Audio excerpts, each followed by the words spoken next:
we're going to invent something, right, forget, like, the traditional way of people having kids, right, the way they, you know, have it away and that. You have a little What do you mean? What do you mean? No, you know, like, the way that, you know, we have kids and stuff. If it'd be good if what happened was to control it is if man and woman, right, they're born and that, they enjoy their life, they learn a lot, they live to be about 78, I think, by that point. So specific. Yeah, 78, No, yeah. but by 78, I reckon you've sort of got to that point where you go, do you know what, I've done everything I'm going to do. If you haven't bungee jumped by the time you're 78, you're not going to do it. No. You know what I mean? So it's kind of like... Your hips come off. You've done it all now. Yeah. And then you die, right? So, say if everyone had that, they live to be 78. But then, just as you die, you have a little baby inside you. And as you die, your life carries on.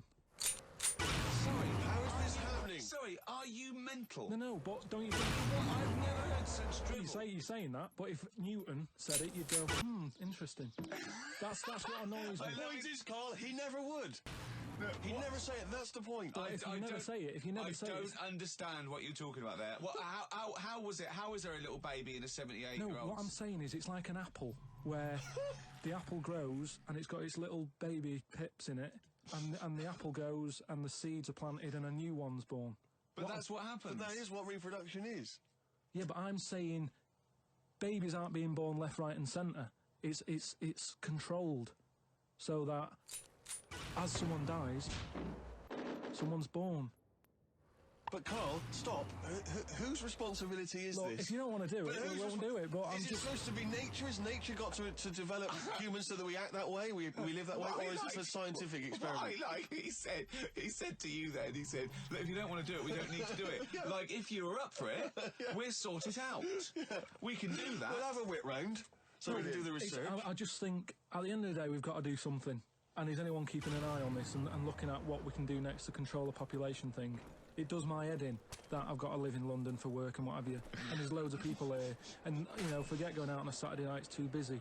And you can't move and they keep... I mean, what annoys me about London So is... your solution is that 78-year-old women have little babies inside them, and as they slip away into death, the little babies... And how is that baby then raised? Who looks after the baby? Because it's a pretty good system having a baby while you're young enough to look after that baby and make sure it lives to, you know, reproductive age itself. I mean, that system's been working for years. Nature's sort of sorted it out. Natural selection and evolution sort of makes that a good model. But wait a minute, nature. Pop that on hold, because Carl Pilkington's got an idea. Yeah. That's what it was, just an idea. Yeah, well, it was nonsense. But thank you for it. The worst. Yeah. I mean, it was the ramblings of someone you'd find by themselves in a hospital eating flies. This is the sort of thing you find when, if they find maybe a pamphlet or a booklet written by a psychopath. You know, someone, just before they went on a rampage and then turned the gun on themselves, they go through their possessions and they find a book and it's got weird drawings, women with knives in their face, and this kind of garbage. In fact, I saw a similar sort of theory written out on a wall, but it was written in shit. Exactly. Yeah. No, all I'm saying is, I think it's, you know, when people die normally, everyone's fed up about it, aren't they, and a bit down. But if when you pass away, you go, oh, we're going to miss Gladys or whatever, but then there's this new life brought in, it's almost like a bad news, good But news. you're talking about it like someone could pick this idea up and run with it. Like you've given them enough information to do it. How is this possible? Where does she get the baby from? Why does it grow? Why grow it in Gladys's belly? Why not have it in a drawer? What I'm saying ready to go, just add water. I mean... Who looks after son of Gladys? There is no theory here. There's no... It's the ramblings of a madman. Dinosaurs and man did not coexist. The dinosaurs had long gone before man arrived. Extinct. Kaput. You don't believe us? What, you don't believe because you've seen... Because you saw that film where they took pictures of lizards and magnified them and put them next to men in film so they looked like they were fighting. Yeah. No, but why couldn't that have happened? What is the film with Raquel Welch? A million years BC. A million years BC or something. A million years BC. Brilliant. Yeah. Yeah. No, but... She had a sort of woolly mammoth bikini. Fact. But why wasn't the dinosaurs back then just like how we have dogs now, in a way? He's watching the Flintstones. He's watching the Flintstones. He's thinking of the Flintstones. Yeah. That's what he's when thinking. he puts out the saber-toothed tiger, and then Dido, and he mixes his concrete in a pelican. I just think that there must have been a crossover point. Why? Why did you say that? Why do you think there must have been? There must have been. Because if nothing was knocking about at any point, how did anything carry on? I know. Exactly. Why didn't Hitler meet Nero? It's weird, isn't it? There must have been a crossover. They must have met somewhere. They must have met at a party somewhere. They mixed in similar circles. Yeah. They must have bumped into... I can't believe it. Yeah, forget it. Oh. I looked at the wall and there was like a little piece of paper stuck on the wall, right? And I said, what's this here? So I wandered over, right? Got right up close to it, and somebody had wrote it. Somebody had wrote it? No. Somebody had wrote it. Right, go on. So there's a little sign there, right? And I go up to it, and it says flies, right? With an arrow. Flies this way. Yeah. Right? I think that's a bit weird. So I follow the arrow, right? Which goes to this corner where there's a shelf. About 3,000 dead flies on it. Oh my God. Condom stuck on the top. That's weird, isn't it? That is weird. That is weird, right? So I'm looking at that, and there's loads of stuff on the floor and that bit of paper. Picked up this bit of paper, right? And it had, like in biro and that, it looked really old, like it'd been there years. And it had something like, need nappies, dummy, right? Blankets, blah, blah, all this, like, all stuff for, like, and I turned it over, right? And it said, none of this now needed, baby dead. Right. Now that's weird, isn't it? Now that's what I'm talking about when you get a bad vibe. You go, that's who's been in here. It's bad vibe. It's just based on the fact that Your mate's in charge. yeah, that's terrifying. I mean, yes, it's like saying, are we scared of the dark? Yes, I understand why people are scared of the dark. I'm a little bit scared of the dark. You're walking along. Because you don't know what's in it. Yeah, you don't know what's in the darkness. That's why people get nervous. It doesn't mean you have to make the leap then that you've got some paranormal sense. Oh my God, I'm Carl Pilkington, and hang on. Just like Derek Acora, I have sensed something strange and evil in this room. Wait a minute, there's some flies in a condom. I was right all along. That is weird. Flies in a Johnny equals badness. the flies in the condom was weird. It's enough. weird. I don't know. But the note. I just think of his face when he saw that, reading it by torchlight. You must have been terrified. It's a bit odd, isn't it? Yeah, I know, but I remember one on our estate, right? And she was a bit. What's the word that you can use? Because I don't want to offend anyone. But I'd say but sort of mental homeless. Is that a term? That's the official term. I think that is the new official term. It's mental homeless-itis. Right. So she lived on the estate and what have you, and she aged. How was she homeless if she lived on the estate? Well, she sort of decided to stay around there because I think people on the estate spoke to her more than people who had money. So this mental homeless woman on the estate, and what she used to do, right? She acted quite normal. She used to always push like a camera on me, right? And I was like, she can't have a kid, can she? Right? And she was dead happy every day. She was up and down, walking up and down the road. Anyway, one day she got to walk past, right? Turned round and looked in the pram. The bucket with a face on it.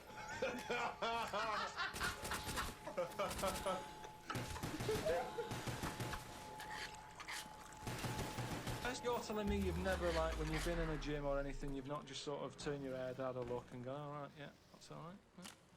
So let's just get this question right. Have we ever been in a gym and just taken a sneaky glance at a man's genitals? Is that your question to us? Right, for me, it's the same as when you see someone who's a bit odd, two heads or whatever. Well, I'll be honest. If I was in a gym and a bloke came in with two heads, I'd look. What I don't think people realise is that it is hard eating help. Really? How do you know? Well, it's just, you think about it and you go, oh, I couldn't do that, right? But what they never mention on the TV programme, which I think takes it to the next level, right? They're eating that at like 7:30 in the morning. Sure. Right. Which is worse, innit? Do you know what I mean? If I was there and Ant and Deck said, right, Carl, eat the knob, I'd go, hang on a minute, give us a few hours, let me get some rice and that on my belly, and just sort of fill me up a little bit more. I'll pop back at about 6:30 this evening. Right. Have it ready.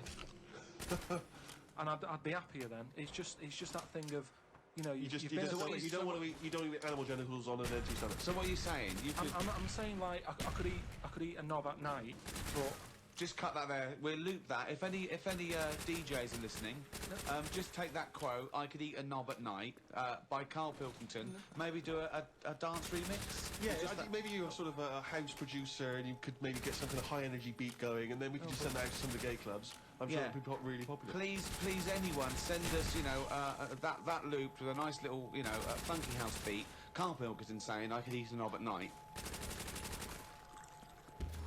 do you know the other week when I came up with like a different idea of how we can sort of make the world run and that?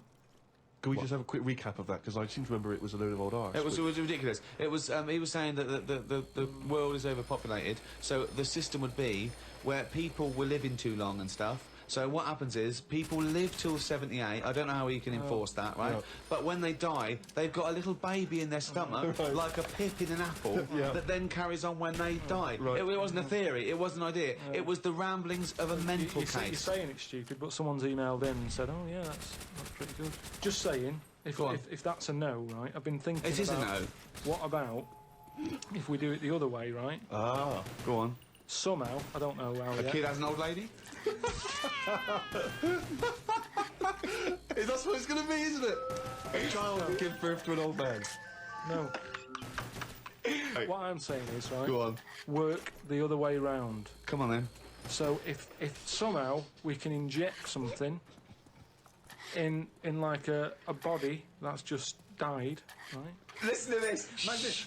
Imagine this as notes. So- when he hands it into the Nobel people, Yeah. and they go, if there's a way that we can inject something, they go, well, what? Well, I don't know the chemical formula, but something HO2. Right. So anyway, so you inject it in the temple. He's narrowed it down to the temple. So what happens? She sort of wakes up, Amazing. right? And she works the other way. So like she might be 77, Yep. and then she'll have a birthday. She's 76, and she's working that way. Right. If you know what I mean? Okay. Are you with me? No, keep it. Because the thing is, you've got. I'm really scared. Yeah. I'm really scared. This is the maddest thing you've ever said. Yeah.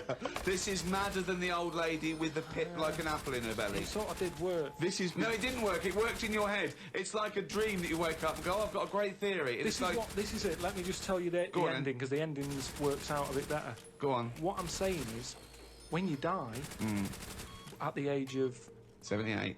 9 months, What? at the age of 9 months, because that's when you come out, What do you mean when you die at the age of you're 9? not scared of dying because you're now a baby, so you don't know what's going on anyway. So there's no So fear. you missed out a bit here. So this woman, what, literally gets younger and younger? I think Yeah. when she's in her 20s, she's in her old age, Rick. Yeah, but it doesn't matter because that's the fun part of your life, isn't it? When you're 20 and you've got all your energy and that. So before you die, you're actually having a good life, rather than it being the other way around. But does she do different stuff than she did on the way up? Because she's already lived 78 years, hasn't she? Don't forget. She was a baby once, and she grew to her ears, then someone stuck a needle in her head and said, right, back you go. No, we'll forget all that bit. I'll forget all that bit. How did I forget that bit? What I'm saying So is... she died and she doesn't remember all her... This is a new life, is it? Let me just leave you with this. Right, you're talking shit. Explain yourself. But aren't the family getting younger as well? What's happened to the family? Forget it then, we'll leave it as it is. No, leave it as it is, shall we? Shall we? Can we all agree on that, guys? Now, should we agree to leave it as it is? Is that all right? Because I don't want to hear any more from the diaries of Charles Manson. No, it's. I mean, you're a fucking maniac. A friend of mine got a gift, or rather gave it as a gift. I don't know if you've been familiar with these. It's a charity organisation, and you go on their website or you phone them up, and you can give someone else the gift of, say, a goat, and it's a sort of goodwill thing, you know what I mean? So you buy an African family a goat, It will help them for years. and it's to come. like you're saying, well, I would have bought you a present. Yeah, but I've used that money wisely. Yeah, so it's almost like they've given the present. They've given the goat. Yeah, it's a beautiful idea. But as soon as he told me about it, I thought to myself straight away, knowing Carl's views on charity and giving, Yeah. I wondered what his views would be. Well, are they happy with the present over there? like the people who are getting it. You're an idiot. What, you think an African family wakes up and there's a little goat with a ribbon tied round it, and they go, oh, look what Santa brought us. Look, and that mince pie's gone on that glass of milk. You're such an idiot. No, but what I'm saying is, does that family want a goat? Yes. But why? It's not they want a goat, it's they need a goat. Do you think... What do you think this organisation is? Just arbitrarily giving goats to people. They're going to say, oh, I wanted Nintendo. What are you thinking? Well, what I'm saying is, right, let me put myself in their shoes. Well, This'll be they a haven't got first. any. But say I'm one of them, right, over there. Right, I'm sat there, it's Christmas Day, right? I open it up, open the present, little goat there, right? Now, if I was one of them, I'd be going, not another mouth to feed. At the end of the day, there isn't enough food to go around for themselves, never mind a goat. Don't they say, like, having a dog and that is quite expensive? Sometimes they say, you know, what with all the injections you've got to give it. Well, I'm assuming it's all above board. The goat's had its injections. That's what some of the money goes towards. It's just a way of redirecting cash. But the thing is, why do they want that goat? What's the main reason? What does a goat give you? Milk. Right. Now, wouldn't it be easy to just send them a bottle of milk? Without all the hassle and the headaches that come with it. That's all I'm saying. And the other thing is, think about the goat. That was happy over here. Suddenly, it's on barren land. No grass. I'm gonna burst! What do you think? You didn't send a goat from here. I'm saying, who's happy at the end of this, right? You've got a fella who hasn't got a present over here because the mate bought him a goat, right? So yeah, let's do this properly. So there's a tick. He's not happy, right? Then you've got the person who's opened it, who, like you said, wanted something else, right? It's a goat. They go, who's going to look after this, right? So tick, they're not happy, and then you've got the goat going, what am I doing here?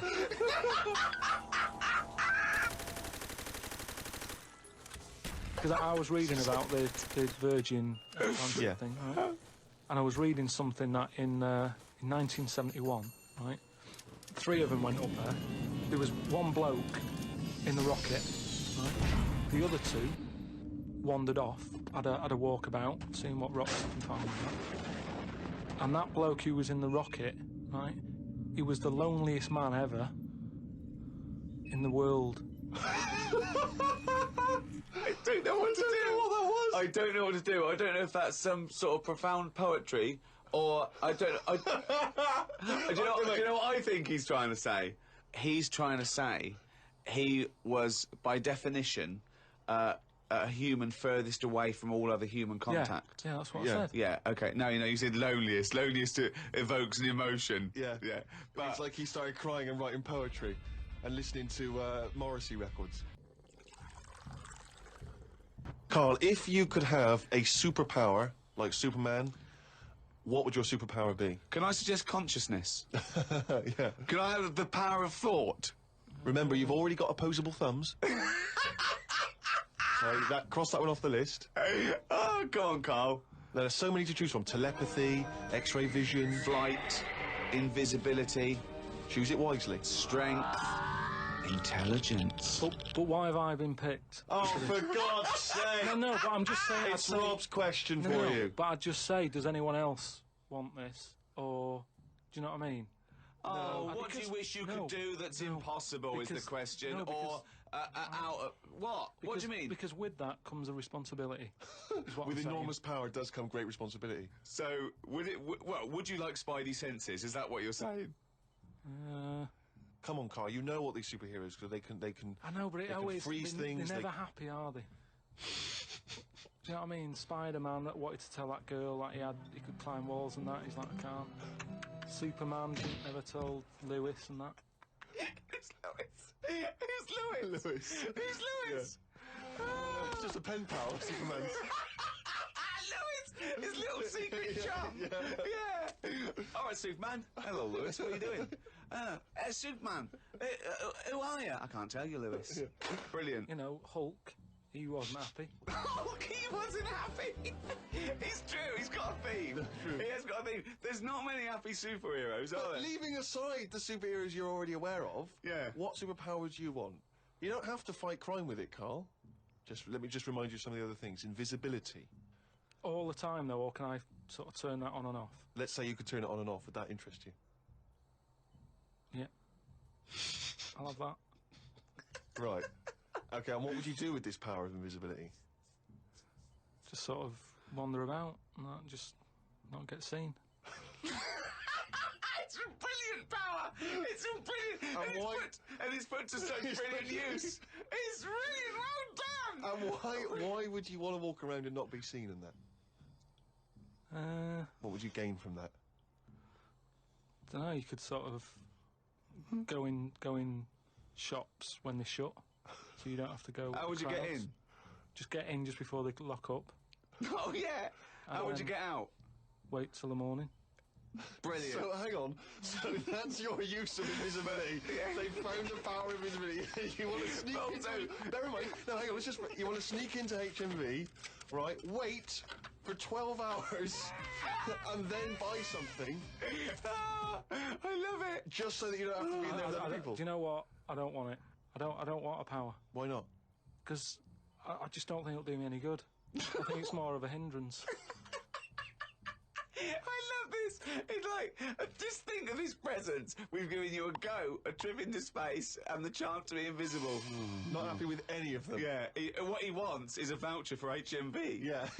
He just wants some tokens for a record shop. Right. And he came up with the mantra, waste not, want not. You must know waste not, want not. I mean, that's just... Do you understand the phrase waste not, want not? No, not really, no. What does it mean?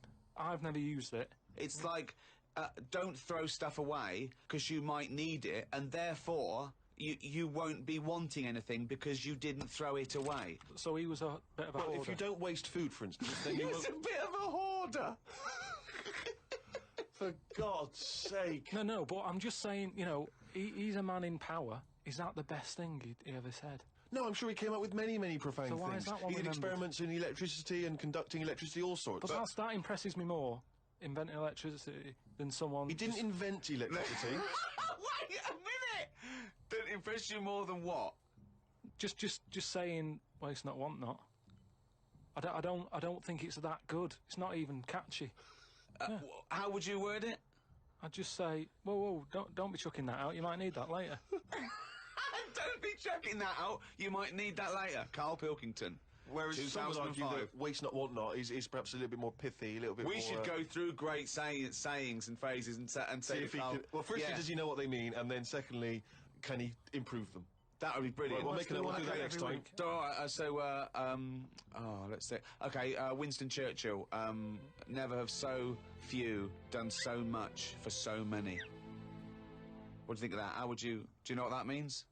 I'd just be annoyed if I was one of them who gave a lot for a few or whatever, right? No, gave a lot for so many. If you were one of those few that gave so much for so many, i.e. it means these few good men, their actions freed the world. They freed the world. They have an impact on every person in the world, and they were few brave men, and that's what he's saying. Yeah, but what I'm saying is, if I was one of them men who gave up his life, right, I'd want a name check.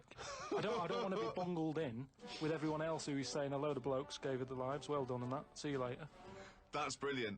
Did you just say bungled in? Yeah, bungled in, yeah. You made up a word. I don't want to be bungled in. You made up a word. See, that's it, you see. We've been looking for it. That's original. That's Carl Pilkington. I don't want to be bungled in. There was one guy, okay, now he said that his brother was dying. This was a couple of years ago, right? His brother was dying. He said to his dying brother, what happened? Why are you dying? This guy said it was a bloke in another village. Okay, he goes over to the other village. He kills this other bloke, right? He eats him, or eats bits of him. The other village gets a bit annoyed. They go, what's going on? Why did you kill this bloke? He went, sorry about that, right? They said, well, you need to make it up to us. He gave him a pig. They said, a pig's not enough. They gave him 5 pigs, so 5 pigs apparently made up for the fact that they'd killed one of them. They said, well, hang on, what are you going to do with this bloke's wife? Why were they bartering? Why didn't they just get the police in and say, what's going on? What police? Yeah. Why didn't they call in Kojak? Because he'd have sorted it out, wouldn't he? What I mean is, right, they're miles away from anything, but it doesn't sound like the great place to live, right? Could they not move? Could one of them go, do you know what, I'm sick of this. I'm moving or whatever and go to a proper city. How far away is this these Papa people to the next. They're like the Smurfs. They're very like the Smurfs. But how many miles away from a place with a normal life going on? But think about this, Carl. Firstly, they don't speak the language, so they don't have any practical skills. They've got no experience of civilization. So even if they chose to go and live in one of these cities, what can they do? How can they function? I think there's some bacteria that has better lives than that. That's got to be offensive. Why? Okay, how about this is one of the weirdest things. This is one of the weirdest things, right? Sorry.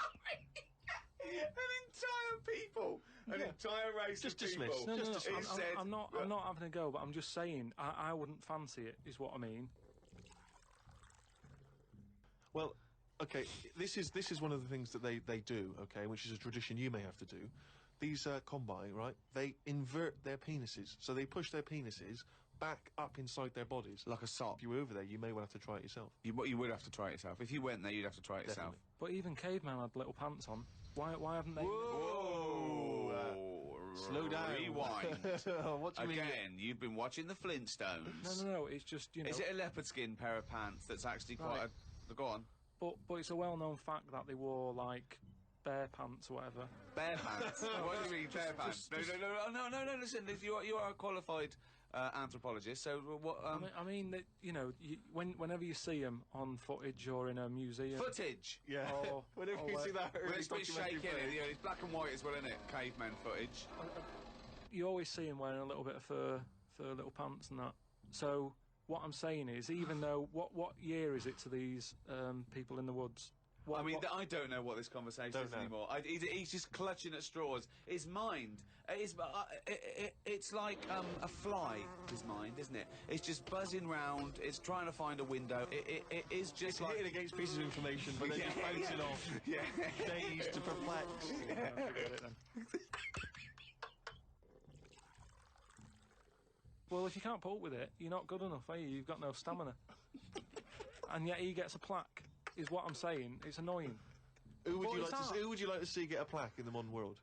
Who deserves a plaque, in your opinion? Probably like nurses and that who do a lot of bad things that I think I couldn't do that, carrying lungs about and all that.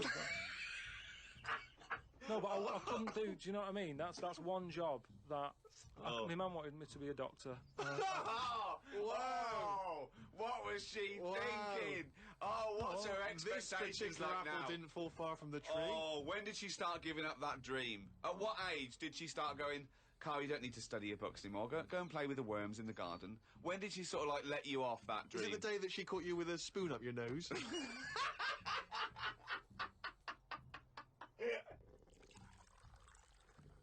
Carl used to carry around a book that was called The Top 50 Freaks of All Time. Well, it's interesting you should mention that, because we actually had an email from Richie, who says that he's been a fan of ours for many years and he's listened to lots of the radio shows we've done in the past and things. And he says, of all the people you've discussed, Carl, in the past, including some of the people from your kind of odd magazines, who would you most like to spend the day with, of all those people that you've encountered? Favourite of all? Well, certainly who you would want to spend time with, who you feel would be the most fascinating, the most interesting. You know, I mean, let's just recap on some of the... Pillow Man, the bloke with no arms, no legs that can roll a cigarette with his mouth. Yeah. No, not impressed with him. That's not sufficient. What about the three-legged juggler? So hang on, let's just recap. This was a man with 3 legs? 3 legs, right? And it said his job, he became a juggler. Okay. Not using the gift that he'd been given. What you suggest? Anything. Running, swimmer. Just, you know. Yeah. But yeah, what are the others? What are the other ones? There was a picture of a gentleman, you were fascinated by him, he used to play the piano. Oh, he's got a tiny head, doesn't he? Yeah, that's the one who, he sort of ages fast. Right. So, like, every other week he's having a birthday and stuff. And, yeah, that was weird. He's not having a birthday every other week. His body's just aged, so as the appearance, his biology is sort of like he's 70, but he's only like 15. They don't have a birthday every week. You idiot. But yeah, I don't know about knocking about with one a long time though. That's only for a day. Suppose it depends what I'm up to. Because if we're going out and about, the Pillow Man would just be a bit of a drag. Whereas Whereas if you're going for a walk across, the three-legged guy, ideal. So yeah. Oh. I mainly eat just so I keep going. I'm not that bothered about because I don't really taste it anyway. I just shove it down. You're like like a horse? I mean, to be honest, it annoys me the way people worry about food now and how there's so much to choose from. I think it's got out of hand. I'll watch. Any form of choice really worries you, doesn't it? No, you it's don't just, like choice. No, choice is good, but not too much. It's like with anything now. If you go into a toffee shop, there's like loads of different. Where are you going to find a toffee So shop? you're in a fairy tale. You're in a Dickens tale in the 19th century. You're in Shrek. And You go into a toffee shop. What's your point? You go into a toffee shop. What I'm saying, you go into a shop full of toffees. You just come from the candlestick maker. Right? You go in there and there's just too much choice. It's like what, and I can stand there up to like 4 minutes, sort of going Up to 4 minutes. So specific. 4 minutes. So he's in a toffee shop in a top hat. Well, he's only got 4 minutes. He's only got 4 minutes because he's got to get down to the pea green boat that he's sailing off in. no, Good but morrow. well, forget the toffee. Could I have some of your finest Oxfordshire toffees? So you'd prefer it was just one selection of toffee? That's all they've got. Well, maybe two. What I'm saying is, right, there's now too much choice. Whenever you get a menu in a restaurant, it's not like you don't just go, oh, right, what is the? Yeah, I'll have that. There's too much. It's like a book, isn't it? And you look at it all. And then you've got to that point now that people are even taking a risk when they're eating. What do you mean? In Japan or China or something, they're eating that fish that if it's not cooked right, it can kill you. Right? Not worth the risk. And there's so many other fish. Yeah, I agree. Why Have mackerel, have a bit of cod or whatever. Yeah, as soon as there's a risk, take it off. Take it off I the menu. agree. I totally agree. Not worth it. We've got a fish that might or might not kill you. Well, is there anything that definitely won't kill you? Yeah, but a chicken won't kill you. I'll play safe then. I'll have that. I love that. I love the chicken. That's what I'm saying. But anyway, we were talking about sayings and that. Right? Stitching time saves 9. Don't. I'm never going to use that. I don't think anyway. So, okay. Suzanne. You're never going to understand it fully, are you? Suzanne repairs me stuff anyway. It doesn't really matter. But what about the one? In greenhouses and that? People who live in glass houses shouldn't throw stones. Well, I'm intrigued to know if he's fully got to grips with this. Okay. Just give us your explanation again of what you'd take that to mean. Well, just don't be chucking stuff about. Really. So, well, if that was it, they just say that. No, but that saying's been around a lot longer than we think. That's when people probably did live in basic glass houses and stuff. No, whoa, what they mean now. Now he's ever lived in a glass house. So cavemen went from rock to a nice crystal structure, did they? What are you talking about? When did people live in glass houses? What they mean now, when that saying's used now, they mean sort of, plasma tellies, ornaments. No, they don't. They're saying don't chuck stuff about. No, it's not about damaging your own property. They don't mean you're inside the glass house throwing rocks inside your own glass house. It's a metaphor. Carl, what is an analogy? It's sort of like a little story told quickly. Isn't it? It's a little story told quickly. To what end? Well, it depends what the story is. You see, I just prefer sort of, what you say is what you mean. So people who live in a glass house have to answer the door. I don't know what that means. I don't know what that means. I mean, because you may be a genius, because I don't get that. People who live in glass houses have to answer the door. Okay, let's hear his explanation. Because the people knocking at the door will be able to see you because it's a glass house. But you have to add a number of other things, other caveats. Surely, if you live in a glass house, don't walk around naked. Yeah. If you live in it. These are literals. But just the idea that in your head there should be sayings for people who live in glass houses. Who is it that's living in a glass house? Well, I'm not talking about them. It's just that if everyone else is bringing up about these people who are living in glass houses, let's get to the real problems they've got. He still hasn't got to grips with the idea of the metaphor or the simile. Well, here's another saying, right, that I learnt recently from a mate, right? Oh, there's an elephant in the room. Okay, I haven't heard that one, but explain it to me. It's like how, whenever we go out for something to eat or a drink or something, it's normally after about 5 minutes, the sort of topic gets onto the shape of my head. yeah. But what I'm saying is, it's interesting how, like, I'm the elephant in the room, right? Nobody's talking about it. You mention it once, suddenly it's the talk of the town. It's what I mean. Everybody starts joining in, going, well, yeah, it's round, but it does suit you. And these are people who I don't even know sometimes, and they're all dipping in. And that is an elephant in the room. So you don't want people to discuss the shape of your head or the lack of hair? You would feel better, you would feel happier that they didn't mention that? Sometimes I think it's better that it's out there. It's made me a stronger person, though. It's the same way, you know, we were talking about religion and that. Samson Delilah, he got weaker without hair, whereas with me, I think it's made me stronger. But would you ever wear a wig? Not really. What I was mean, a long wig like Samson? well, the only time I wanted a wig was when I did jury duty once, right? And it was annoying that I was sat on the jury, right in front of, like, these criminals, right? Everybody else has got disguises. The judges have them wigs on, right? That's not It is a disguising! that's a disguise. That's why judges wear them, right? So No! Well, then why if they print their name in the paper and have a picture? What do you mean it's a disguise? it's a disguise, isn't it? No! If it was a disguise, they'd go in with one of those glasses with a nose and the beard attached if it was a disguise. All judges would look like Groucho Marx if it was a disguise. Well, I'm just saying that's what annoyed me when I was sat there on the front row, right? I couldn't have been any closer to the criminals, right? I was sat there and I thought, why didn't I just pop a little wig on or a pair of glasses? I'd love to have seen you in the front row at Crown Court. No, because I'd love to see it because in this country you're not allowed to show pictures of jurors. You can't take photos in a courtroom, so there's always these sketch artists that draw drawings, and it's on the news. The idea that we'd have seen 11 people and a sort of Krusty the Clown figure would have been amazing. Yeah, I would love to see the artist do an interview, because it would be like complicated people. Oh, hair into the character thought, and then just a little round head. Charlie Brown. Charlie Brown sitting on the end. like a rubbish chicken, that would like a rubbish life, you'd be going, oh, kill me. Carl, they're not thinking what's going to happen tomorrow.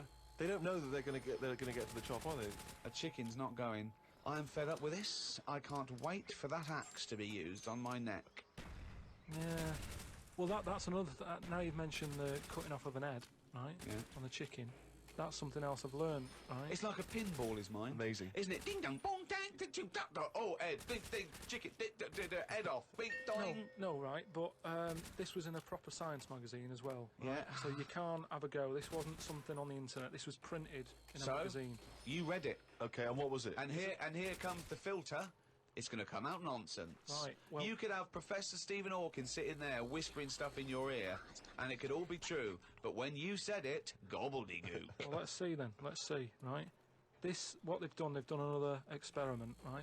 Yeah. They've cut somebody's head off, right? And they've worked out that when the head comes off the body, it stays alive and that No. for 30 seconds. Well, no, they don't know that. They can never know that. No, they did it. They did this experiment. What's alive? What's alive? But there's loads of issues here. One, no one's experimenting with human beings cutting their head off, Carl. Well, two, no. Sorry, you read this in what? Executioner's Monthly? This is No, in a two, proper... Carl. It's what your definition of alive is, because you can be alive and have no conscience. No, but this is where it gets weird, right? Yeah, Haven't told you that. this is where it goes weird. You talking about it? So the head's off, Yeah. right? And what they did was they chucked a load of questions at it. All sanctioned by the government. Yeah, this is all fine. So the head lands perfectly on the neck and goes, what do you want to know? And it said, So they're asking questions, and it's going, do you know what? To be quite honest, I don't answer your question. I'm a little bit annoyed about the execution still. well, that was the interesting thing. They said it's about... No, it's not. It didn't happen, Carl. Let me hear it. Oh, don't talk Let shit. me hear it. What are you talking about? Who these people around in white coats going, quick, ask it a question. It's bleeding. Right, so they said for about 25 to 30 seconds. The last 5 seconds, it is sort of like, can't be bothered answering them. Right, prior to that. But apart from that, they were chucking stuff. I don't think it spoke. I don't think it was like, 2 and 2, 4 and stuff. It was more, it was to do with blinking. So blink once if you say yes, blink twice. So they told it, said, listen, when you die, you're probably not going to be able to talk because your jaw's going to be on the ground. You're not going to be able to open your mouth. If you do, you'll fall over backwards and hit your head. Now listen, blink 1 for yes and 2 for no. Yeah, all right, yeah, not too bad. Yeah, is the axe nice and sharp? Yeah, Promise? you're Do you talking promise? shit again. You promise to do it? Yes. All Yeah, right. well, yeah. The thing is, they wouldn't be able to do it with you, because if they cut your head off, it would just roll. It would roll away, because it's perfectly spherical. They would go, oh, no, there's Plus, no... Oh. it takes about 20 seconds whenever you ask Carl anything for the question to process and for him to start to formulate an answer. Carl, Joe from Bradford asks, what body parts can you live without? He wants to know. He's obviously having sleepless nights thinking about this. What, so... With a brain. He's coped this far. Yeah, I did a bit of an experiment on this, right? Brilliant. It's my job at home to wash up, right? Suzanne does... She gives you all the really big responsible ones. Yeah. She sort of like pays the bills and wires the house. And you go, what can I do? And you can go, well, you can go and play with the worms in the garden. Yeah. So anyway, so it's my job to wash up and that, right? And I thought to sort of make it interesting and stuff. I thought, I wonder if I can do it, right? If I didn't have any thumbs. And so what did you do? So I just sort You of did sliced it. off your thumbs. I just sort of held them in, and it's amazing how, like, it took me ages. Just having, like, that one thing gone. Well, it's part of our evolution, the opposable thumb. Basically, that's when we soared. These are milestones in human evolution. The opposable thumb, the forward-facing eyes, the upright. These are massive things in taking us out of the animal kingdom. And one day, Carl, you'll walk upright. But what do you mean about eyes facing forward? You mean before we got here, there was people whose eyes were looking in their head? So, when you were doing this experiment, washing up, you say that you found it difficult, it took you ages. So you didn't just give up once you realised how essential thumbs were. No, you actually washed up everything. I just think of Suzanne walking in and Carl's there, just covered in water and very liquid suds, standing on a pile of broken crockery. Yeah, plunging his face into the sink every 30 seconds and just swishing his head around. But we talked about the washing up thing before, haven't we? And I sort of look out of a window, so the sink's in front of the window. Yeah. And that's why I quite like washing up, because I can just look out onto the street, see people going past. There's like a local homeless fella called Franco. You know, I look out, like, he's all right and everything. Sure. But I was looking across the way, right, and there's some Chinese people who live in a flat, like really small flat, and they're up till all hours. I don't know what they're doing. But they decide to back up at about 3:30 in the morning. They're always really noisy and that. But above them, there was some woman, right, who the sort of bedroom is on par to our kitchen, right? Yeah. So I'm sort of washing up, Yeah. and I sort of look across and see this woman with like, you know, no pants on that, no bra and that. Naked. Yeah, just That's the word you're looking for. yeah, she's just wandering about, you know, on that. So I was like, oh, what's going on here? So I carried on washing up and that, right? And kept looking, and then I was looking and she looked at me. Right, so we made eye contact. Sure. So I was like, oh God, right. So what I thought the best thing to do was sort of drop me pants a little bit. just a little bit, just like, you know, I had boxer shorts on and that. I thought if I just show a little bit of sort of arse cheek, then it's kind of like, right, we quits. Right? I don't understand the thinking. So Suzanne's watching the telly, right? I think she was watching Sex and the City or something. Yeah. She sort of turns around to see how I'm getting on with the washing up, right?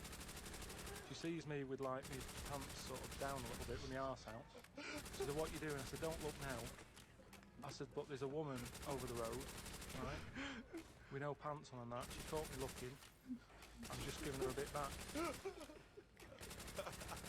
love the fact that he explains the rules and Suzanne's going to go, Okay, that makes sense. But I don't. So hang on. So you showed a bit of your arse. You turned presumably to show the arse, or waggled the arse out. I had to lift it up a little bit on the sort of on the draining board. What? Hang on though. What did she do? Did you register her reaction when she saw a bit of your arse? What happened? When she saw my arse, Yeah. well then I wasn't looking, because I thought, in a way, I don't want it to look like, well, I've seen a bit of your stuff, here's a bit of mine. I just thought, at the end of the day, I caught a glance of you. It's only fair. You've had a bit back. You know, I'm you not making see, a big deal out of I it. genuinely think James Stewart missed a trick here in Rear Window. Yeah.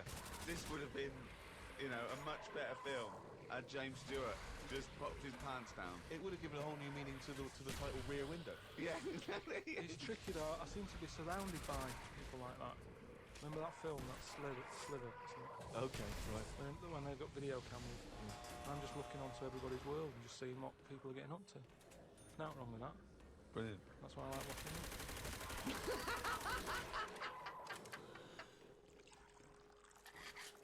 I've sort of turned into like an old person where the little jobs that you shouldn't enjoy are now the main event. So But hold like, on, though. How old are you? You're 31, aren't you? 32. 32, and you're pottering around, not knowing what to do with yourself. Well, like yesterday, Suzanne's shoes needed to go to the cobblers. I haven't heard the word cobbler. I didn't even know cobblers still existed. I only ever see that in Christmas films made by Disney. Well, I had to go and do that, and that suddenly... Because last time you were going to the toffee shop. And now you're going to the cobblers. Next week is the candlestick maker. But all I mean is that suddenly is a nice little day out. I'm sort of putting my coat on, going out, I'm going to see the cobbler now and go and have a chat. Tell me about the You cobbler. didn't come back with 3 magic bean figures. No, the cobbler's all right. He's doing, he's fixing Cobbling. shoes and that. He's cobbling all day. Have I told you about the Uncle Al, who was the cobbler? No? Sure, I told you about him. He's the one who he lived in like a bed sit, and he had 2 tellies. He had like one that the sound didn't work on, and one that the picture didn't. But both together, it worked. Oh, right, okay. So as long as he was watching the same channel on both, sound came out of one telly, and he'd watch the picture on the other. Brilliant. And he slept in like a rubber dinghy, right? But he was... Whoa! You can't just let that slide. Why do you sleep in a rubber dinghy? He just liked boats and stuff, and he sort of... Yeah, I like boats, but they're better on the water. Beds are better to sleep on. Boats are better to sail on. Well, he just had it in there. It's a bed set. It was really tight space. Boat sit. He's got this. It's moved into a dinghy sit. He's got this dinghy, so he's thinking, well, rather than it get in the way, I might as well use it. Yeah. Right? But he was a cobbler, and he used to like repair like my shoes and that. Right? But he'd always sort of overdo them. Right. So, What do you mean? like, Fancy. do you know like Pimp My Ride on MTV? Yeah. Because he does up shoes, he'd go mental on them. What do you mean? There was the stereo. Yeah. Well, no. There was horns. It's like, Here Go comes faster, Carl stripes. Here comes Mr. Pilkington. He's got the fastest shoes in the land. no, he'd just make shoes that would last forever. So instead of putting like one sole on, he'd put about 5 on. So it looked like one of them built-up shoes that you never see. He'd just put loads of stuff on. They'd last forever. But they did. But they look because like I was- orthopedic shoes. Yeah, it just like suddenly I was like 6'7" whenever he'd sort of sorted my shoes out. But he's a cobbler, and it's work that's always there for you, isn't it? I suppose so. So you went out with to take Suzanne's shoes to the cobbler. Yeah, so that's it. Yeah, so I just took him to the cobblers and that was like a nice little job for the day. I got a leaflet through the door saying, if you want to walk a dog, the rates are good. I don't know what they pay and that. And I thought if I do that and get a paper round, 2 in 1. Sorry, you just went from a job, right, where you were the head of production at a radio station. Dare I say it? Can I discuss your? Well, it was all right wage. Yeah. It was very good. But I wasn't happy, so it's fine. No, I know that, but to go from the head of a department on a lot of money to walking dogs and doing a paper round, I don't know. No, but it's about being happy, isn't it? I know, but that's commendable if that's true. But okay, And that makes you happier. Well, I haven't walked the dog yet, but I'm just saying if I do, I mean, I'm not taking it if it's raining. I'm just thinking if it's a nice sunny day and I fancy a potter, I'll go round to her and say, well, how much are you paying? I'll take the dog a walk. Sure. But I can't believe some of the words that have cropped up. Potter, cobblers, toffee shop. It's very, very strange. Do you live in Narnia? I think, therefore, I am. Cogito ergo sum. But we don't need to know the Latin bit. Why is everyone always going back to Latin? It was ages ago. Why is that language always being... And were Latin people always in a rush? Because they seem to be like words for full sentences. Why couldn't they just set the time and say what they want to say? I and it's just like, what was the rush? to teach Latin. What A stitch in time saves 9. is it to do with sewing? Well, yeah, sort of. So It's not that clear. So if you got a jacket, Yeah. and the seam starts coming undone, oh, there's a little bit of seam. I'll leave it. Oh, it's getting worse and Right, worse. Soon your sleeve falls off. So just need 1 stitch there. That'll do it. If you do it now later, you'll need 9 stitches, and that, of course, is an analogy to other things. But it depends if you're busy at that point, because if you've got something else that needs doing, that means that isn't being done because you're messing about sorting out a hole in your coat, is what I mean.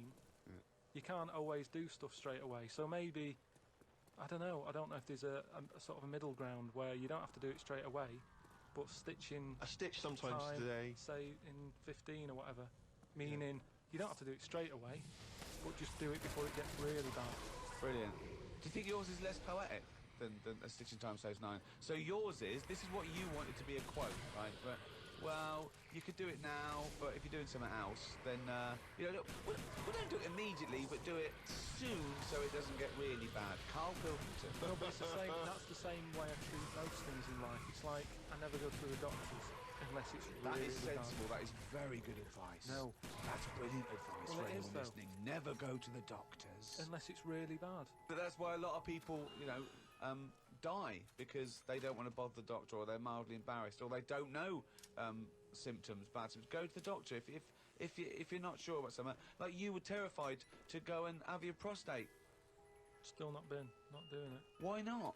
I wish you wouldn't talk about it, because now Suzanne will listen to this and she'll go, oh yeah, you haven't been, and start dragging it up again. But why are you worried about a little a qualified doctor? I don't know what to do with, What they what just year pop are the- we in?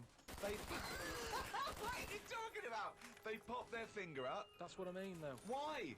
Why are they still using the index finger? What, would you prefer the forefinger or the thumb, would No. you? No, what I mean is, we've got... Or a thumb on a stick, some kind of thumb on a stick. Yeah, would you prefer it A mechanical thumb, a robot thumb. Why isn't it just a little camera? Well, they put the camera up if they initially discover something. Just put the camera up straight away. If No, I'm they paying for don't the need visit. to. They pop the finger up, feel that the prostate isn't swollen, wiggle it around a little bit up your back passage. What are you worried about? I don't think they need to do Are that. you in this embarrassed? day Are you and age. embarrassed about being in a room with your trousers around your ankles and a little fellow A popping? little bit, yeah. Why? And the other thing is, it's not just that, is it? So you go in there, they check your heart out, and that, which to me is the most important thing, because that's what keeps you going, isn't it? Yeah. You've got to go there. You Yeah. sat on the bus, stressing out, thinking, oh, in less than half an hour, I'm going to have a finger up the arse, right? What is the And they go in, they check your heart, they probably check your testicles and that. What's up with that? They check your testicles, yeah? Yeah, but it's all building, and you sat there going, oh, soon that'll be happening. Yeah. And that's what puts me off. So if they just came round when you were asleep, Suzanne just let them in and goes, right? And they crept up and went, bang. You go, what are you prefer doing? I just don't understand why they don't teach you how to do it yourself. How can they? Wow. How can they do? Imagine you squatting in a corner with one hand on your bollocks and the other finger up the arse going, it seems to be all right. Carl, you don't understand the phrase "a stitch in time saves 9." I don't think you should be doing any kind of invasive medical research in your own human body. But then Who knows what trouble you're going to cause? No, but then at You would least get stuck. Yeah. You would get stuck. Suzanne would come out, your fist would be up your own arse.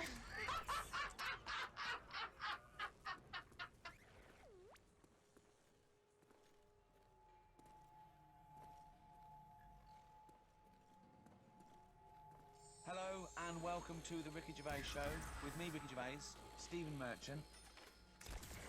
This is the worst chair I've ever sat on. And I've sat on some fucking chairs in my life. Yeah. Right, are we started? One. Are we ready? Are we recorded? Yeah. Ready? Hello and welcome to a brand new series. What? Ridiculous. I was getting it all fired up. Excited and motivated. What are you talking about? One. Just seems a bit loud, that. Well, you should have sorted that out. Carl, are we ready now? Yeah. Well, come back here then, you dopey bald twat. Hello? Yeah. I'll just sit like that. Right, okay, ready? It was your problem. Oh, Jesus. Just this carpet. Right, ready? Yeah. Hello, welcome to a brand new series of the Ricky Gervais Show with me, Ricky Gervais. Hello. Well, no. I was so excited to say hello. Okay, right, okay. Hello and welcome to a brand new series of the Ricky Gervais Show with me, Ricky Gervais, Stephen Merchant. Hello. And the little round-headed shaven chimp that is Carl Pilkington. All right.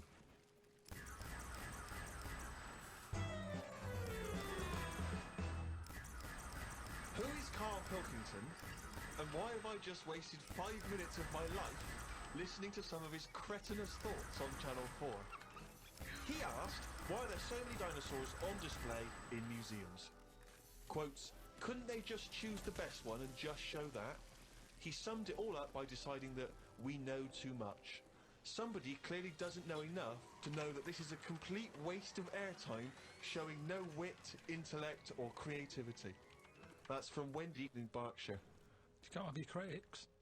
You know what I mean? You've got to have your critics. Of course you have. If everybody liked what you did, then you're not doing the right thing. But think how angry she must have been to have bothered writing this letter to the Sunday Times. That's good. I mean, though, you isn't it? really Do must some- have- It's all about getting people thinking. That's what I always say to you. As long as I'm getting people thinking about what I've said, she remembered what I said. Yeah. I'll tell you now, right? This, yeah. If I don't know if Wendy's, listen to this. But, Almost certainly not. well, listen, right? I was saying about the museums, right, and how they're big and everything, and they've Brilliant. got dinosaurs all over the shop. I read that in that museum, they've got something like 7 million bits of stuff in there, right? Now, when I spend 2 hours in somewhere, just show me the good stuff. Don't be saying we've got 7 million bits. Because there was a fella who opened it. Right, I did a bit of research on the museum. What museum was it? It was the London one. Oh, the London one, yeah. Good. So he's in there and he's collecting all this, bits of stuff. What stuff? Just whatever's knocking about at that time. okay. It seemed like You have researched it. he never chucked anything away. He's like, I won't put it in the bin, pop it on the shelf. Okay, right? So yeah. he's put everything on a shelf in right, this yeah. museum. Then as time I went think you're on, going into too much detail, but just give us the gist of it. no, but all I'm saying is, he keeps everything, and if you keep everything, sometimes it'll be good stuff. Right? And a lot of the stuff was going missing, good stuff. The people who set these museums up are just as crafty. What? The fellow who found Tutankhamun, he was pocketing all sorts of fingers and stuff in his pockets on the way out. That had rings on them and stuff. So all I'm saying is, why is she having a go? But She's hang on, learned wait, something. no, but we just gave you the chance then to defend yourself, and you just confirmed Wendy's point 1,000 times over. What was all this waffle about people nicking stuff? What's that got to do with anything? Because she's having a go at me. I didn't nick But she's anything. having a go at you for talking nonsense that's of no consequence, which is what you just did there. What nonsense. But what was your point? All right, then we'll watch Wendy's little programme when that goes out. Let's see what she's got to talk about. Sick of her. This is why Wendy's having a go, though, because you're not being open-minded. You're not thinking But about... we're being open-minded to good ideas, to sensible thought, to intellectual considerations. We're not being open-minded to this utter drivel. Yeah, but every invention is a bit... Who'd have thought the Frisbee would have caught on? I love the fact that you think the Frisbee is the pinnacle of invention. Yeah. I think it's amazing. No, it's an example of something that, if he was on some programme where you said, I've invented this, to go get out, they wouldn't give him time of day to say, right, I've made this thing, it's out of plastic, you throw it about. What for? And he just took it about on the beach. What's the point? It's a bit of fun, isn't it? No, I don't like it. How many Okay, that of was them- an argument with himself. No, but do you know what I mean? It's a popular little thing, and I'm just saying it's easy to put ideas down. But you've never even come up with an idea as good as the Frisbee, and that's saying something. The one about the tie? The tie that had a pocket. Loads of pockets. But I didn't come up with that. That's something I saw somewhere. It never caught on. I've never seen anyone wearing one yet. It's such a good... It's not a good idea. It's It like is a having good a idea. carrier bag round your neck. It doesn't make any sense. It's a tie packed with stuff. You want to... imagine All right, it's- Frank, nice tie. What you got in there? Baguette. Just ridiculous. But imagine the day that the tie was invented. There you go. Do you want a tie? What do you do with it? Put it around your neck. What for? Well, I'll tell you. What? Because you haven't invented buttons yet and it keeps your shirt together at the top. Well, all right then. Right. We've invented buttons. We're going to stop making these ties? No. Why? He's got you there, There Rick. you go. Now, I'm saying, what are you doing with that tie around your neck? Oh, it's a pocket tie. It's a what? Pocket tie. What do you mean? Put pockets in it. Oh, that's weird. What you So I've got pockets in my jacket. Yeah, no, but hang on a minute. It's a hot day, isn't it? Don't want to put your jacket on. Oh, or a tie. Weird. Well, if you're going to wear a jacket, wear a tie. Leave the No, I'm jacket not at wearing home. a jacket. I'm wearing a shirt. Got a Give, nice give little... it a purpose. If you're going to wear something, give it a purpose. Everything has a purpose. A tie at the moment is just round your neck, keeping you hot. If you're going to be hot, carry something. Hands free. And everything's always there. A bag, put stuff in a bag, you put a bag down, you forget it. I always forget bags, that's why I don't like carrying them. You pop it down, you get up, you walk off, oh, where's the bag? A tie, when you go in a cafe or something for beans on toast, you don't take your tie off. I don't wear a tie. I would if it had pockets. Carl! The country would look smarter. Right, you have a pocket, so what are you carrying in this pocket? I've got spare change, Yeah, okay. which, You're rattling around like a cow in Switzerland, just like... I've got spare change, I've got, like, my debit card in there. Right, Maybe got me little front door key in one of the pockets. okay. A pair of scissors if you want. Amazing. That's safe, isn't it? Oh, that's a good place to put it, just around the heart area. Yeah, near the throat. Facing upwards. Brilliant. Carl, think what you're saying. So when you're on the beach and you just got your Speedos on, pop a tie on, go to the shop, pop a tie on. Well, no, you wear it in the appropriate times, but I'm just saying if you're going to wear a tie, let's make it useful. Let's give it a purpose. Don't wear a tie, it's all right. You do not need a tie with pockets. If you're wearing a tie, you've got clothes with pockets. And it's going to be weighing your neck down. Don't go mad. If you're carrying anything big, you buy the scarf version.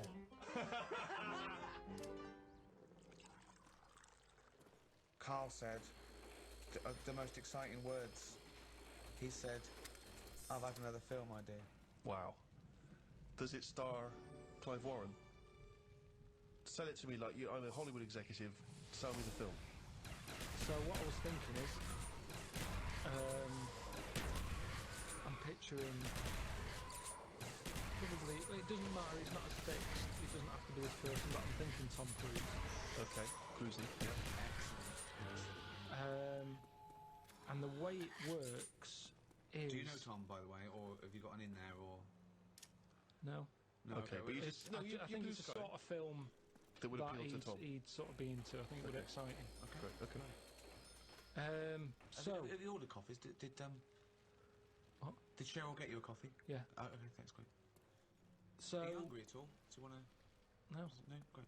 So Cheryl, I might have a tea actually. Cheryl, if you could...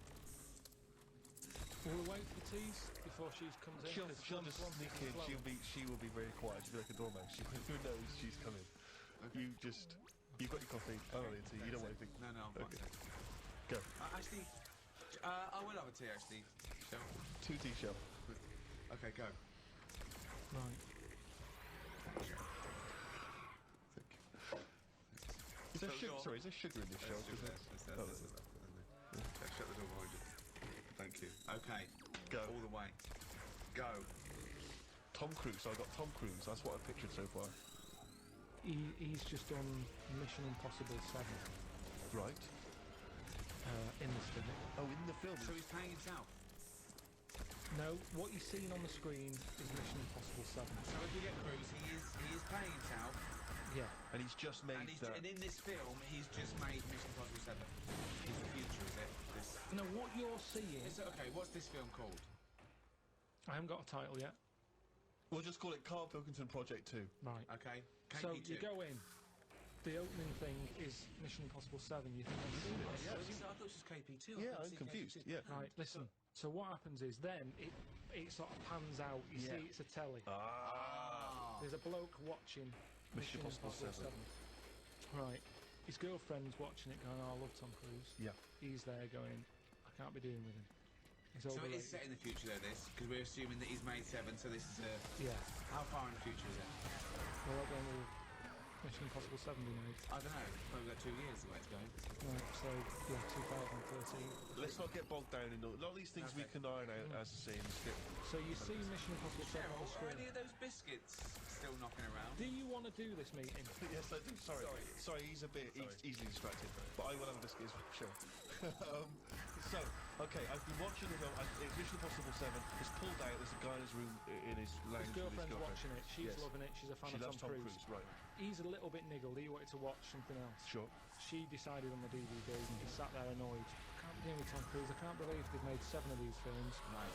He's a rubbish actor. I should be the actor. You know, I've been doing acting for years. But he's not an actor. Well, he is. Okay. But he hasn't quite made it. He's sending a lot of demos off. Right, Forget so that. he's a struggling actor. So what happens is, next day they get up, right? Yeah. She's still going on about Tom Cruise. Loves him. Thinks I'm sick of him. Right? She loves him. Got my biscuits gone in my tea. I left it in there too long because he put me off. Just hang on, let me just think. Can I get the spoon, please? Yeah, Sorry. Cheryl, can we get some more of those biscuits in here, please? Do you want to weigh more? Or? Yeah, I'd love to hear more, please. Yeah, I'm just conscious that Colin Firth's coming in. He's one of Oscars, so... So, what happens is, he gets so annoyed with his girlfriend liking Tom Cruise. He plans to kill her. So he sees Tom Cruise, he kills him somehow. Now it's some way. Right, how does he kill him? Oh yeah, that's right. okay. Oh, I know. So he dies in the film of Mission Impossible 7. They're doing that thing on the strings. He cuts, he lands. Right. His body is in perfect condition. But how is she watching the film? Film, yeah. Did they put it out even after Tom Cruise died? No, sorry, he was filming Mission Impossible 8. So he's okay. So He's filming the next one. They filmed the next one. Mission Impossible 8. Okay, sure. He's annoyed. He's going, I can't believe they're making more of these films. Right. I can't get a gig, and you'll be Yeah. churning this crap out. Yeah. Okay. So he's on his springs, On his wires, yeah. on his wires. Yeah. An accident Spring happens. sounds better. He's bouncing around. Like a baby bird. The strings cut, smashed. Tom Cruise dead. Right? The bloke hears this on the radio, on the news. Yeah. The girlfriend's fella hears it on the news. He can't believe it. He's like, yeah. Takes his eye off the road a little bit in the celebration. Truck plows into the car. Right? So he's killed as well. Well, is he? Okay. Okay. Little interlude. Fades up. Comes out of. You're seeing it out of his eyes. You see his eyes sort of open. You know when you're seeing out the eyes, you see the eyelids. And you see his girlfriend there, sort of looking at him like a bit startled. Sure. And he's going, oh, what happened? And she's going, it's all right, it's all right. And he's going, oh, get me a mirror. She's going, I don't want to get you a mirror yet. Okay. Hold on. You've had a bad accident. What's he going to look All like? mirrors out of the room and everything. He's just learning to walk. He's going, why can't I look in the mirror? And the doctor's going, no point. Yeah. No point. You've got to get used to this body. Then he gets walking. It's almost time to go home. Yeah. His girlfriend comes in. Yeah. It's her job to tell him that he used the shot. So there's a mirror looking there. He looks in it. He's Tom Cruise. Right. Because he had his accident on the set. He had the accident. He ended up in the hospital. Quick, we've got to act quick. This is the time. This is the future. Where they use Where they can use bodies, all the rest of it. So Tom Cruise is dead. Tom Cruise dead. This But bloke Brian. his body's squashed, but what's his name, Brian? Yeah. But Brian's brain is in Tom Cruise's body. Just a donor body. He just happens to Just look... happens to. That's how it is. It's just meat. It's Just like a lung donor, a heart Exactly. donor. Yeah. It's So just is this tiny. Brian. He just looks like Tom Cruise now. He's got Tom Cruise's flesh. Yeah. Basically, yeah. Now, at first, initially, he's annoyed. Sorry, just practically, who is doing the voiceover then for the... It's Tom now. So He's Tom's acting. sort of doing an impression of this actor. Brian's inside Tom. His name is Brian, but when you look at it on the telly, when the camera wheezes round, Yeah. and you see him sat in the bed, Tom Cruise. Sure. His girlfriend's over the moon because she loves Tom Cruise. Right. He's gutted because he couldn't stand him, he can't stand the film. Yeah, but he must be thinking, I look like Tom Cruise, one of the most loved actors of his generation. You know, you Everyone- think so, but he's not. It's shocking. He was expecting to see himself, and when he looks in the mirror, Yeah, he that sees must someone be else. shocking, yeah. So he's going, I can't stand this. And she's going, calm down, you'll get used to it. And I want to get used to it. And she's sort of saying, look, you're alive. Right. Stop moaning. Yeah. Brian. Stop moaning, Brian. Just calling him Brian, I assume. She says... And yeah, Tom Cruise just had a sort of donor card that allowed his body to be given away, did it? Yeah, it's the future. Right. This is 2013, Steve. Things have changed. Clearly. Right. but What's his girlfriend's name? Claire, Claire and Brian. Okay, great. Just a different body, just a slightly different look. All right, so he's seen that he looks like Tom Cruise. He's shocked, but he's getting used to it. he doesn't look like him, he isn't. When he leaves the hospital, No, right, Tom. I thought you were they're there. all going, it's Tom. And he's going, Really? oh, yeah. And he's going, oh, I knew this would happen, it's doing me head in. So he wheels out, he's in a wheelchair. Okay. He's going, I'm sick of this. The other patients are going, Tom, I thought you were dead. And he's Yeah. going, Right. yeah. He's annoyed. He gets in the car. He gets out there and he sees a poster up on the side of the road for Mission Impossible 8. Is it? Hold on, though. It's finished. I thought he died while they were It's filming. not finished. But now, these days, he's shouting about films before they're made. And they're going brilliant and all that hype They and put a everything. poster up even after. Seems premature. No, the poster was already up. That They seems haven't put it premature up. given that a man coming- died during the production. Doesn't matter. I've taken the posters down, No, but it's then I like- don't work in Hollywood. Right. So the poster's up there and he sees it as he's in the car driving past. Yeah. And he thinks, that can't be finished. So they both look at each other. This is your chance. You wanted to be an actor. This is the chance. Yeah. Right. Go back to the studio. So he goes in. Hello, you don't know me? And they go, oh, we think you do. And they go, no, you don't. I'm Brian. Tom Right. died on your film set. Well, they must Presume- know that. They must know that Tom Tom Cruise Cruise is died. dead. Because his family must have been. All right, if you want, it makes no difference. We can tweak the script. So this is Brian has turned up looking like Tom Cruise. He said the film company, right, who must know that Tom Cruise died on their film set. What were they gonna do? Were They they would have had to wrap it up. They would have Well, had no, to what say, you said they put the posters are up. yes, the posters are up before they've even finished So they're doing it. cancelling the film until he walks in. Basically, yeah. Oh, so they are cancelling the film. They're cancelling it. Okay, so we're afraid that production has stopped on Mr. Impossible 8 due to the death of Tom Cruise. Hang on It's a stopped. minute. What? I'm Brian. Who's Brian? Oh my God, you look exactly like Tom Cruise. Oh, have they done that thing where they put Brian's brain in Tom Cruise's body? Yeah. Oh, but it's not Tom Cruise. You can't act like him. I'm You an don't- actor. Yeah, but he was good because he was like one of Yeah, the best actors. he's not that good. I never rated him. Yeah, but a lot of people did. and he's Yeah, got a lot of this- people didn't. So Right. let me bring in a new audience for you. I But can bring a you- bit to this. Right. So this, of course, gives it a boost because Right. The people wanna flagging see- franchise people has wanna see been a good Brian. rejuvenated. the Yeah. press, the news that's Yeah. out there, Yeah. Tom Cruise and his new film. Well, it's not Tom Cruise. They can't say that.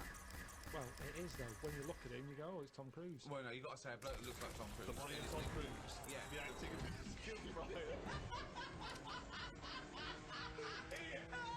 In a new movie. Mission Impossible 8, starring the bones and skin and stuff of Tom Cruise with Brian's brain. I forget Do it. you like do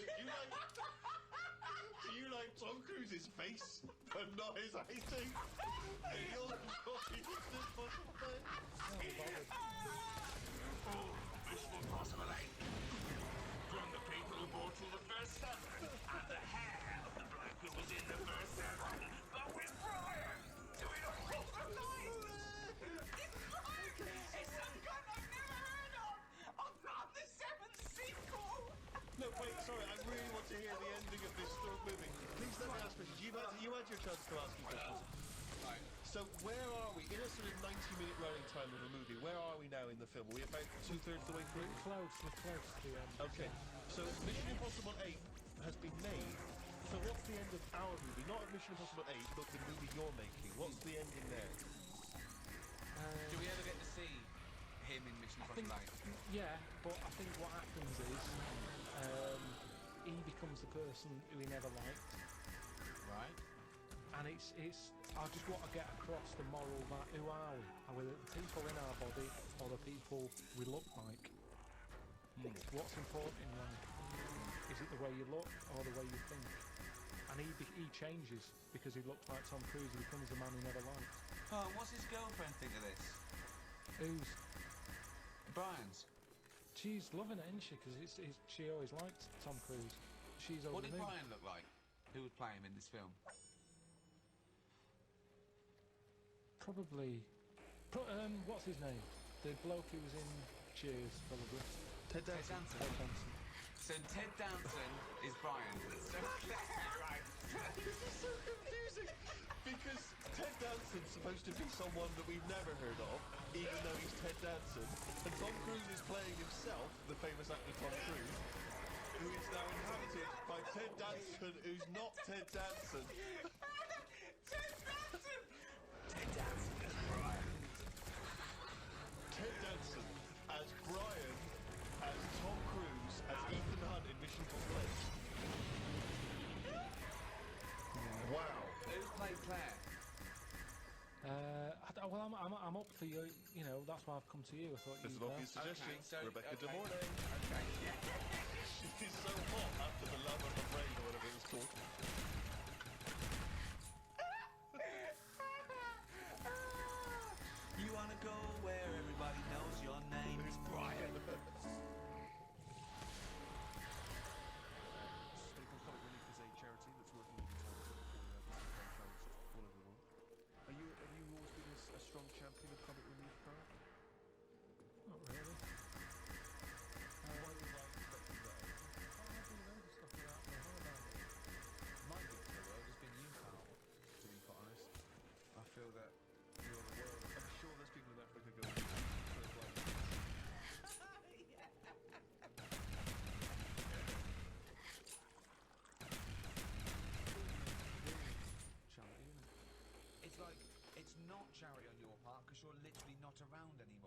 So it's no longer you giving it, it's just some Yeah, but I money could that either they're give worth. it them or not give it them. Once I'm dead and I've turned to mush, I shouldn't be worrying about Suzanne's mum getting a table. Is that what you you're know- leaving her?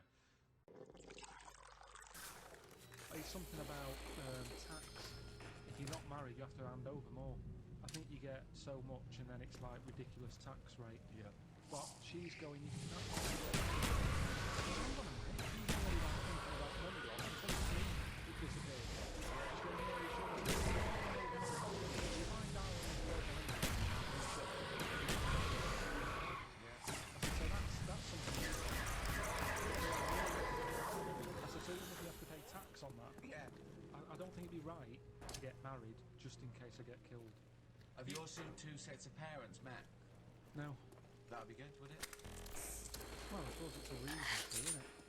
At least if you're getting married, there's a reason for them to meet. At the moment, there's no reason for them to meet. They'd get on each other's nerves. My dad wouldn't get on with a man. Why? Just wouldn't. She doesn't like me, so she won't like me. Because he's just an exaggerated version.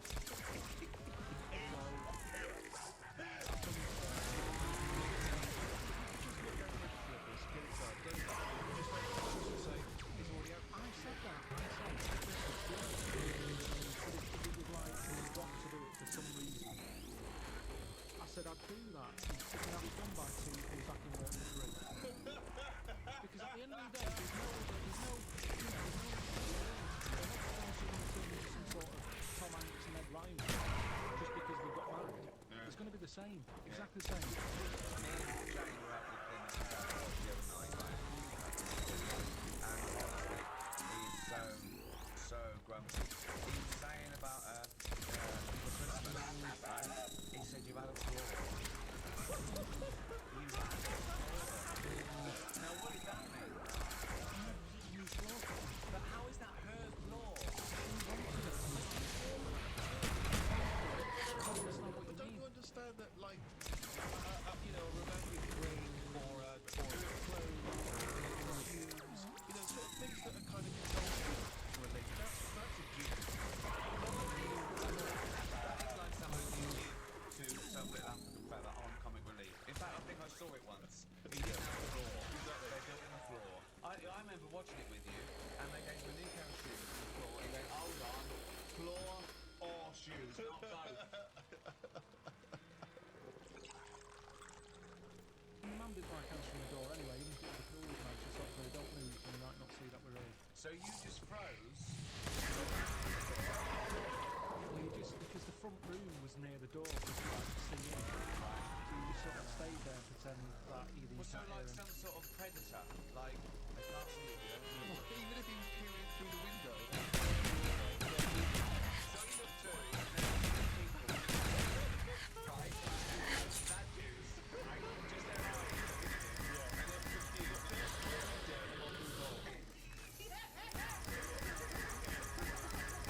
There's obviously been a gas leak. And did you say sitting or stand up, or did you sort of like throw yourself? just sat. Stay still. But did he ever look in and see you? So you would pretend you didn't hear the door? It seemed to be the 80s. Because it was all the early ones, then one of the 30s. Yeah, the plastic boxes.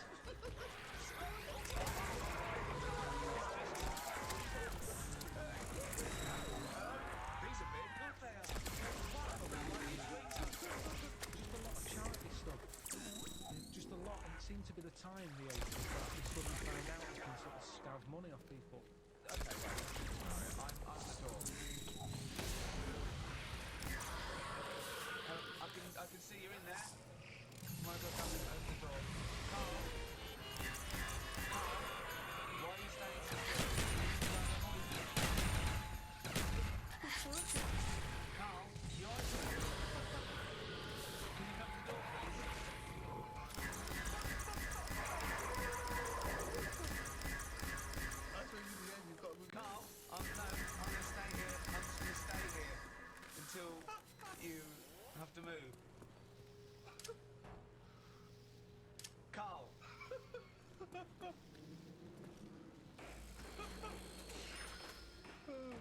Okay, and I'll move on then. Right. It works.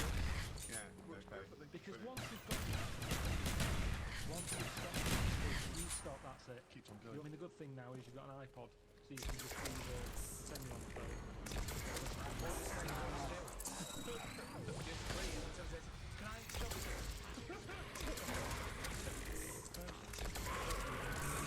So it's just carry on saying because you've got to stay there for the rest of it. 8 hours.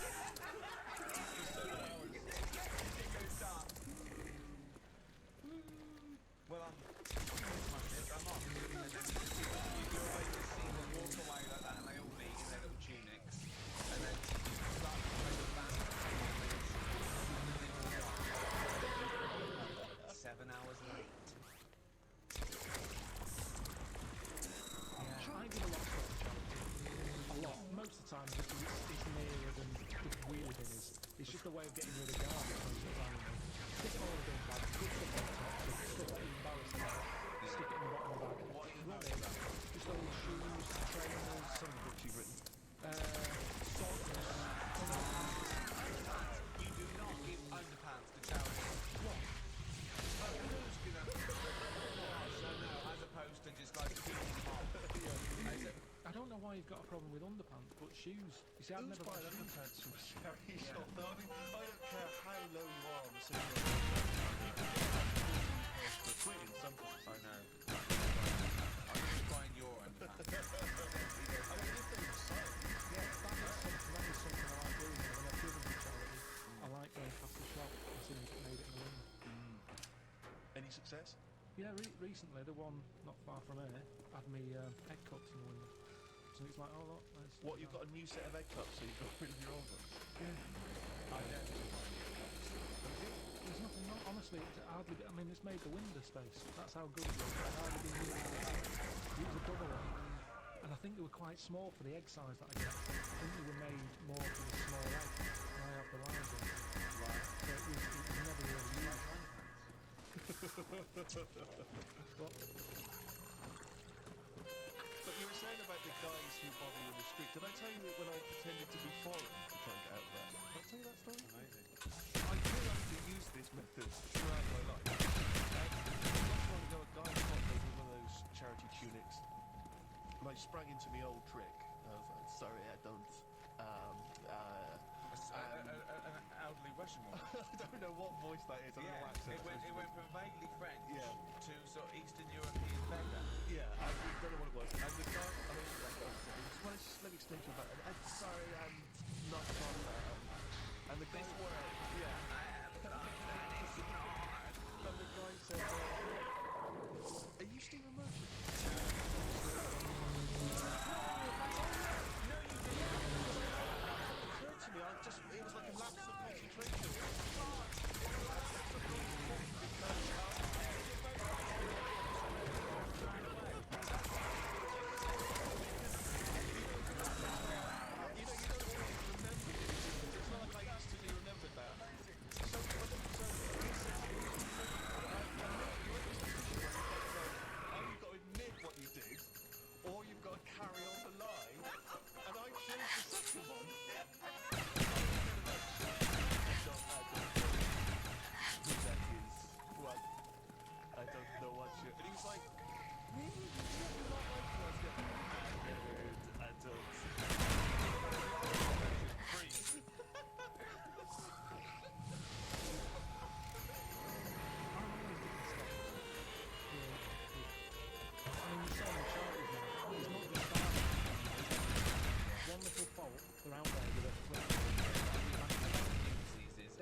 Shouldn't be allowed.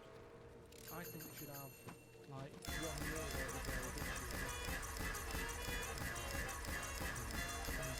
Next year.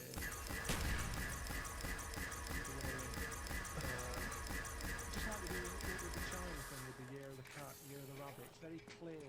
Yeah. It's that year. That's who we're helping this year. Right. If you've got that problem, it's your year. You're gonna have a good one. And who decides? Just have some meeting. Just have a meeting with What would be the first charity. year? So what would be the first year? This year? Right, well, we'd look at it and we'd go, right, what are we hearing a lot of problems about? And someone goes, are we all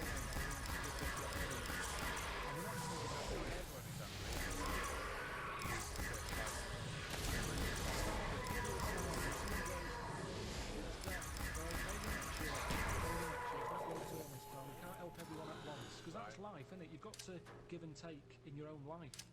There's things that I want, I can't have, I do without, have something else. But there's so many causes that But it that's could what I'm wait saying, 20 years Steve. before your charity I know, comes but what can you do then? Because we're not sorting it all out anyway, I'm paraplegic. right? Oh, I need help really bad. So does everyone else. Well, why are you giving us the hungry now? Because if we don't help the hungry now, Right, they can't wait. You can wait. right. Oh, God, I'm blind. Is this a different person now? Yeah, I'm blind. Right, well, you're not hungry though, are you? Well, it depends. Yeah, well, Where's the fridge? Can't find the fridge. Down the fridge. I'm blind and hungry. who's like you in?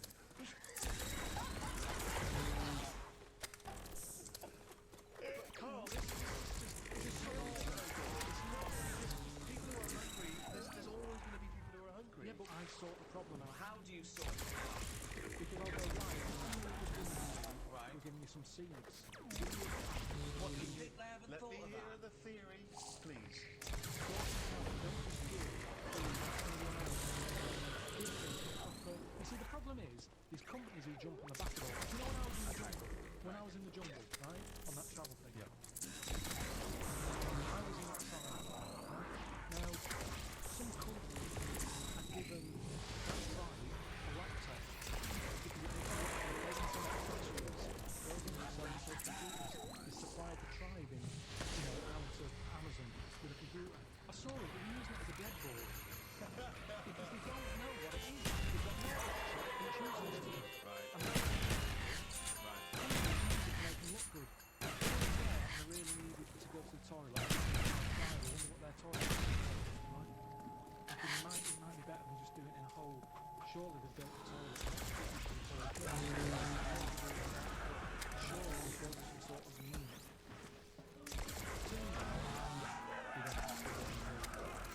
Some company had been there, some plumbing firm, and given them a toilet, right? So the bloke who was, producer, he was out there, saying, oh, you're the toilet down there. And I thought, oh, brilliant. I go down there, it is a toilet, it's not plumbed in. Sure. So it's just a valve, it's shitty. It doesn't work, and this is what we need to do. We need to get out there and say, this is how it works. Educate them. Okay, so let's do this then. So I'm a starving African. Hello, Carl. You got anything? Well, they are, but I'll give you my sandwich. There's someone else behind you, and they'll all come out. So what do you do then? What do you do? I'm going to wait you. How? What is it? I'm going to make you food. Have you ever grown anything before? No. Right, well, here's some seeds. Oh, thanks, Carl. Do that. Let's go straight in the ground, yeah? Put them in the ground, water them. Oh, there's no water in the ground. There is some. That's what I'm starving for. That's why I go, well, this is a lost cause. Right, there's no point. Can I be So sandwiched then, after all? no, or you're what? not having it. You're not having it. So not only got a sandwich, you give me seeds with no water, you useless, bald-headed fucking twat. But all I've done there is made the mistake of the computer firm who's given a laptop to a tribe and it's useless. Right. But there's got to be another way around this. Go on then. Either move, right, because every year they're going to be doing that same thing.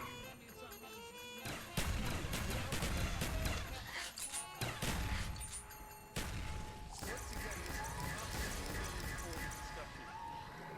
I'm just saying, there's no point queuing up every year. Get a sandwich, here's a sandwich. Where's your brother? He died.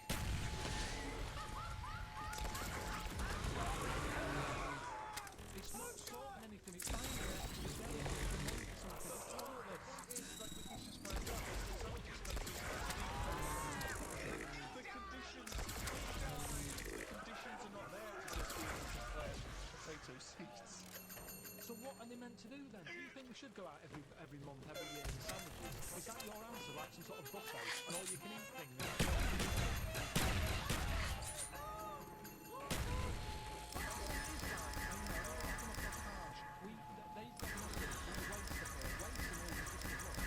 Chucking stuff out, and think about it, and people out there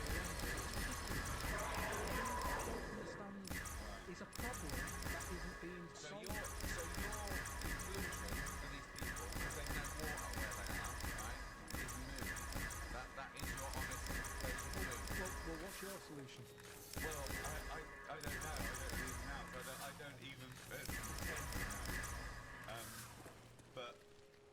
tell you, it's not just it's sticking a what's that saying? I don't know, sort of sticking a hole or something. And the back of them gets problem. It's the same. That was Mark Twain.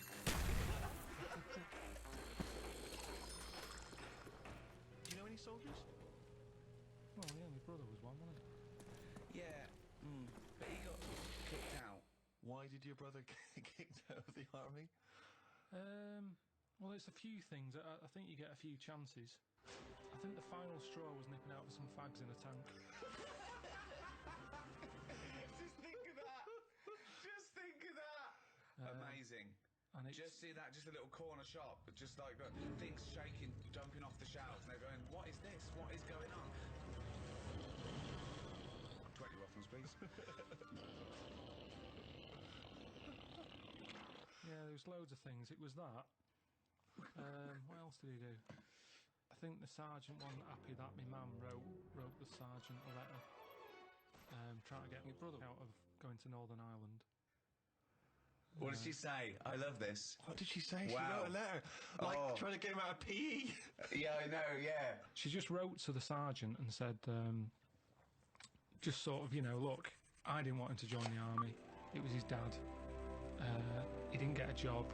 His dad told him, if you don't get a job, you're going to join the army. He ended up joining. He's joined at a bad time. He hasn't had enough practice at this yet. Can you just let him Surely off? that's for them. enough practice. Surely that's for them to decide. Yeah, she's on there going, you can't shoot the target. He was alright about it. The only thing that really annoyed me was the letter by saying, hello, Jim.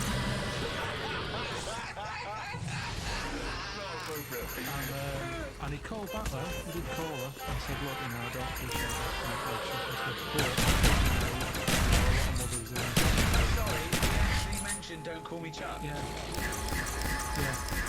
And he brought it up because it's all about respect, isn't it? And Well, she's a civilian. yeah, but I suppose respect his life on the line, so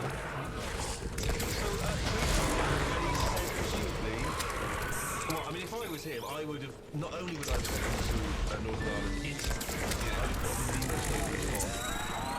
Yeah. I mean, that's what to get your mum to write a letter.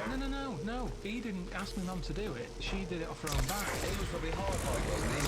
Oh, no, imagine that. The sergeant might go, Attention, got a little letter here. Let me read it to you. just read it out. Come here, you're Imagine him reading out in front of the troops. I was sort of looking up to him thinking, he used to come on quite a lot. We used to do like that. He'd turn up with like a wagon with like a load of his mates in it. Just turning up on sort of, we didn't have any mates. Just turn up, we'd bring them all in. Come on, we'd drink it over the scoop, kick off, like the spider. And yeah, he used to just turn up like half an hour and then just take over the house. And we had it for one night, so we'd hear all this going on, come down, like, what's going on, get out! What's going on, come on, get out! Sort of kick off a bit, I'd seen for a few minutes. Not a model soldier then. Well, what's a model soldier? I mean, I always thought it was good. When I was younger and, he joined, I was like armed and my dad always said, you won't be able to cut it. And I said, no, I can't. Because he used to make my dad do it. So it's mainly housework. You probably go off with a mum. No. It was like, because it has to be immaculate, doesn't it? Be looked with no creases and that. And I was a bit paranoid in that day. Just with the duvet and that. Duvets, they have duvets? Well, I don't know, but just making the bed pride in appearance of the bedroom. Yeah, it's all about discipline. I used to get all stressed out and feel sick at weekends.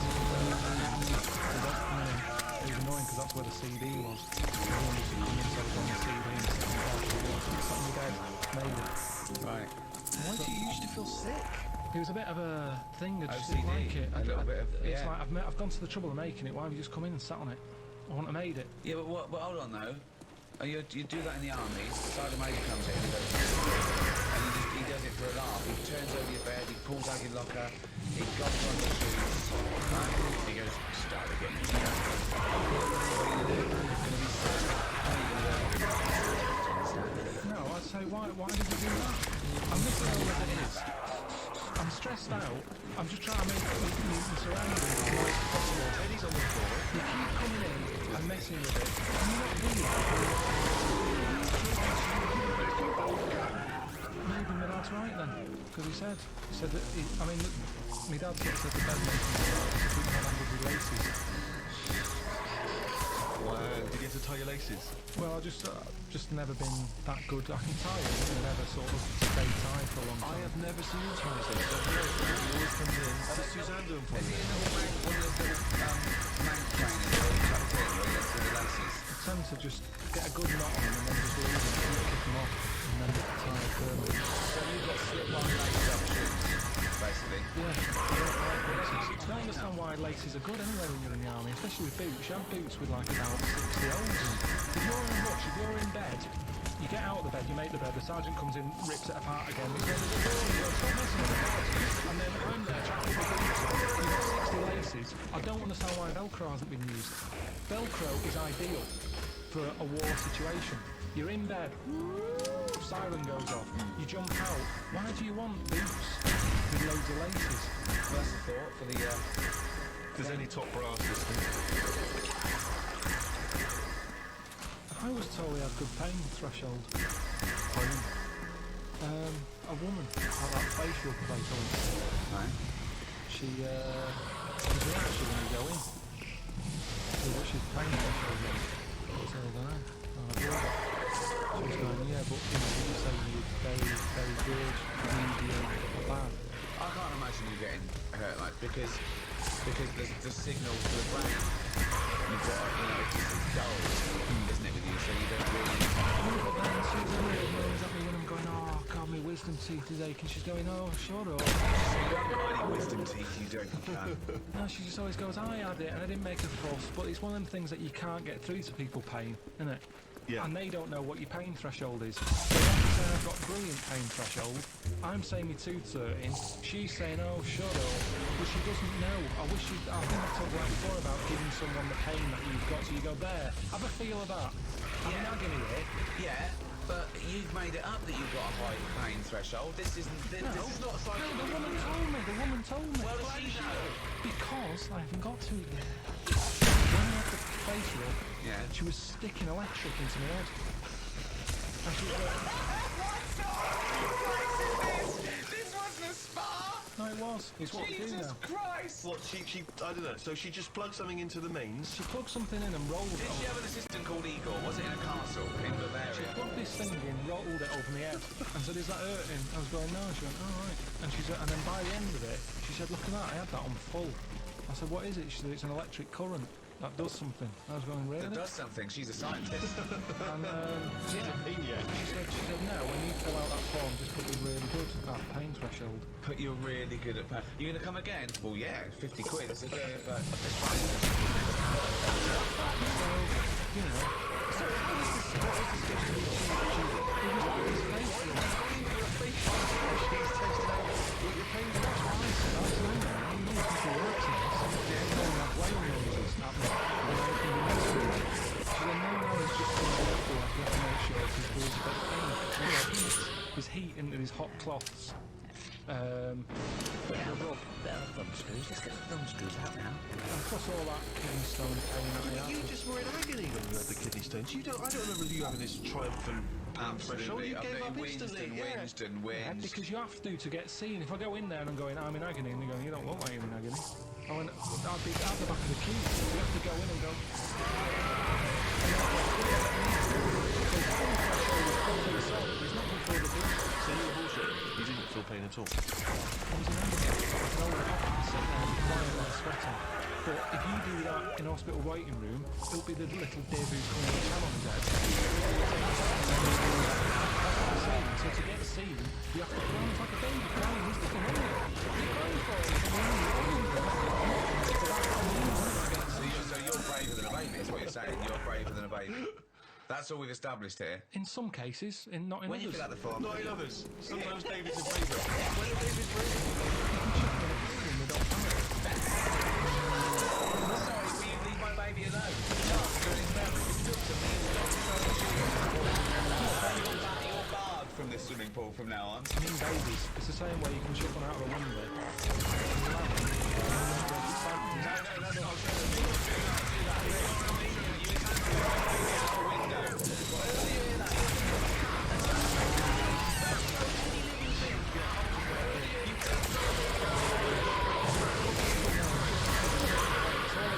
Tensing up, we tense up.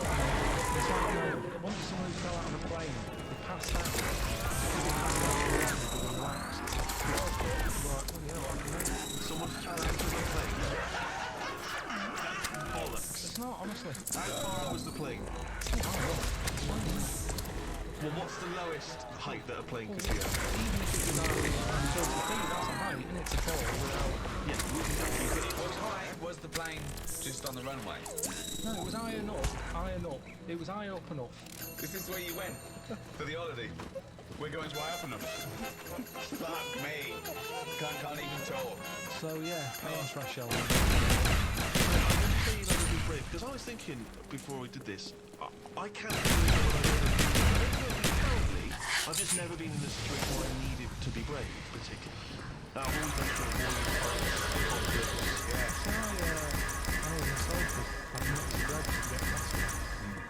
I heard some bells going off.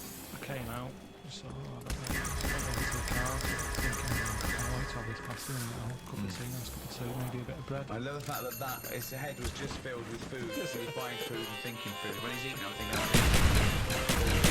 just one big globular mess of food cells in his head for the duration of the food experience. I can remember that food thought going on now, and it was probably like 15 years ago. But I remember how happy I was. I'm out of the Greggs, I've got what I want, I'm on my way home, this pie's hot, it's going to be hot when I get home, it's going to be a nice cup of tea. These are things you save, and yet you forget really important facts. Yeah, he doesn't know why wars are happening, but he does remember this. Yeah, but listen, this is why I remember it. Like I said, I forgot the bit that I said. A bell going off. I don't know what's going on now.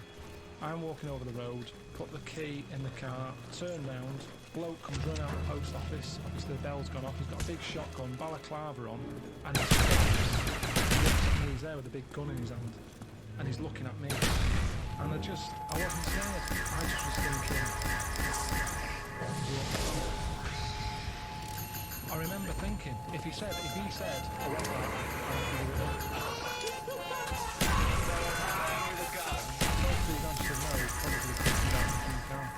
He's got. Well, he didn't have a car, but he had a balaclava. He had the balaclava and the gun. In the end, we settled down after the balaclava. I love the fact that you don't do what you for a second and you know what you need to do. Well, you saw this happen when you weren't reading a comic book. No, it happened. And so he looked you in the face. He saw through you. his balaclava, he made eye contact, I looked at him, everything sort of stopped for a minute, and then he just sort of legged it off down the back alley. And what did you say? Like I said, it was warm. It's going to stay warm forever, is it? But when it was on Crime Watch a few weeks later, No, it wasn't. Dad, That's what was weird. I said to Suzanne, let's watch like Gravity Reports and let's see if I'm on the telly or anything. Nothing. Didn't even get reported. why would you be on telly if you just ran Didn't away? say CCTV or something like that. If I was involved in when this happened today in Salford outside Greg's, I knew this man was hard. I wanted to make sure I was well out of this one. Because Suzanne sort of said, oh, should you get involved? But you shouldn't get involved because then I'm not this, aren't I? Nobody was killed. Yeah, I had bravery. Go on then. Next door to one. He likes it. He came on late and banged on the door. Obviously forgot to keep his someone breaking in. See you now I kept an eye on him. He kicked so hard, so bad.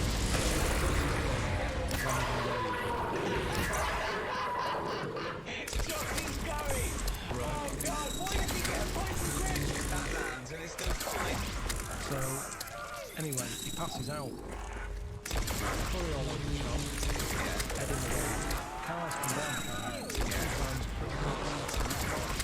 Sometimes out there, and I go, you alright? You alright? And he's totally off his head. He's obviously had a, alright skin full. He's going, oh, where am I, where am I? I'm going, you're outside your house, but you've got to get off the road because you're going to get squashed. So he's like, oh, and he could hardly move, so I sort of picked him up, sat him on the pavement, sort of picked up the curry and stuff. And yeah, he sort of came down a little bit. In the end, where she got him in his house, job done. But that's not bravery. There was no threat to you. Put yourself out of it for 2 minutes. It is bravery because he's out of his head. He could have thought I was attacking him. He could have swung at me. Now the good He's thing lying in the road, unconscious, covered in curry. This is not a threat. It is a threat. I'm out on the street late at night. Someone could have come round the corner and thought I was mugging him, and then they attacked me. Why they attack you? Because they think, what are you doing? People don't ask questions because you're not allowed to. Like with the sergeant, they chip in straight away. I know what's going on here. No, you don't. You don't know the full story. He's pissed up and there's curry all over it. It isn't blood. It's masala. You hear about this all the time, misunderstandings. Now, I helped him. The day after, he remembers, he comes round and he gave me some minced meat that he had left over. I love this! Where do you live? This is amazing! Oh my god! So the thing is, it goes to show that I put myself out, he appreciated it, he said, you're right, you know, the way Carl's come around here, oh, I'd had a bit of a week, you know, I'd had a lot to drink, good on you. And no one else chipped in. Now, it is bravery, kind of, because no one else went out there and helped. You didn't even know about that. It's only because you just asked. It was ages ago. I don't shout about it. I don't want an award. Have a go hero. I don't want any of that. I just did my There's bit. no have a go hero about it. Did you take the mincemeat? Yeah, I did, yeah. It was good stuff. Yeah. That's better than award and away, isn't it? I told him that. So, it depends. I think there's different ways. Bag of mincemeat! I love that! I was saved by a bold man. Slaughter my finest pig, mince the meat, and send it to him.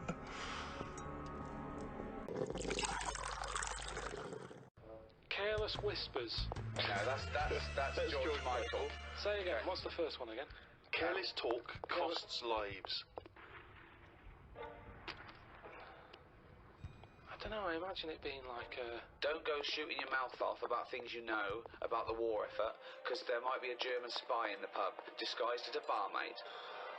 Oh, you're lovely, Tracy's going, yeah, I'm Carl. What do you know about the war? That's true. That does happen. I remember my brother being in the army. He had the same thing. What? He was told not to, because he liked the women and that. And he was told, listen. One of them might be a German spy? Yeah.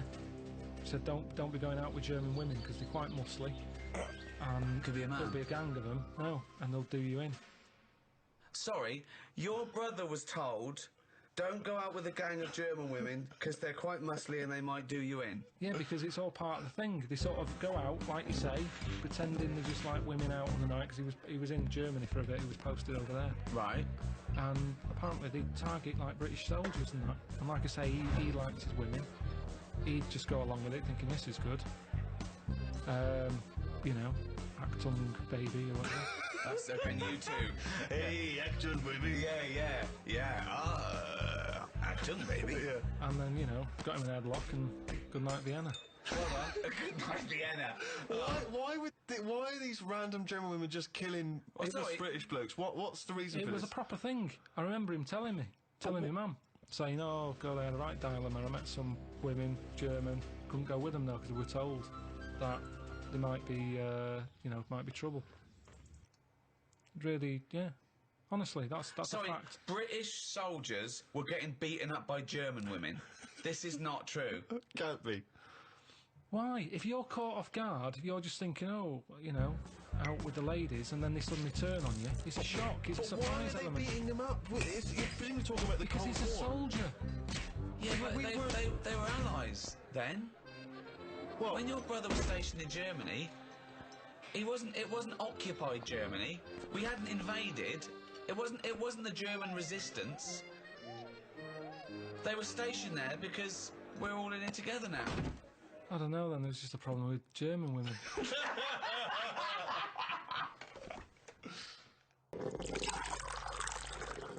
They're amazing creatures. What do they do for the world? They have food. It's not good enough, that. It's not good enough. What do you mean? But that's the ultimate sacrifice. Surely them being food. Just having problems with them at the moment. I spent £3 on a plunger, and I don't like the idea that every time I get up in the night to go into the toilet, whatever, I've got to put the light on because I might have a bit of sluggage between my toes. Sluggage, a little bit of sluggage between my toes. Right, okay, so we need to move on. So you are not putting them in? I'm not putting slugs in. All right, slugs have not gone in, Carl, I'm afraid. What's your next one? Okay, number 2. People who don't want to do what the brains would be better at doing. Right, okay, no, I'll get around that sentence. Now, tell me again.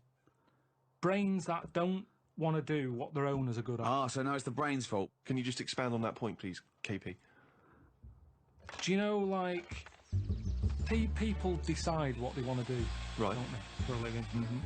But sometimes they're not good enough. Right. You mean they have a dream and they can't fulfill it because they haven't got the skill or... Yeah, but that doesn't mean they're not good for anything. No. It's just that they haven't unlocked the thing that they're good at.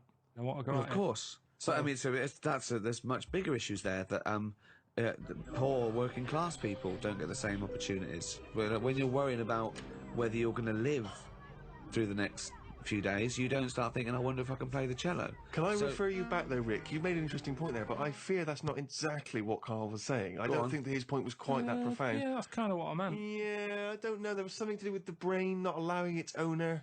Yeah, because that's the bit that annoys me. Fair enough if a brain hasn't decided what it wants to do, because you. What is this?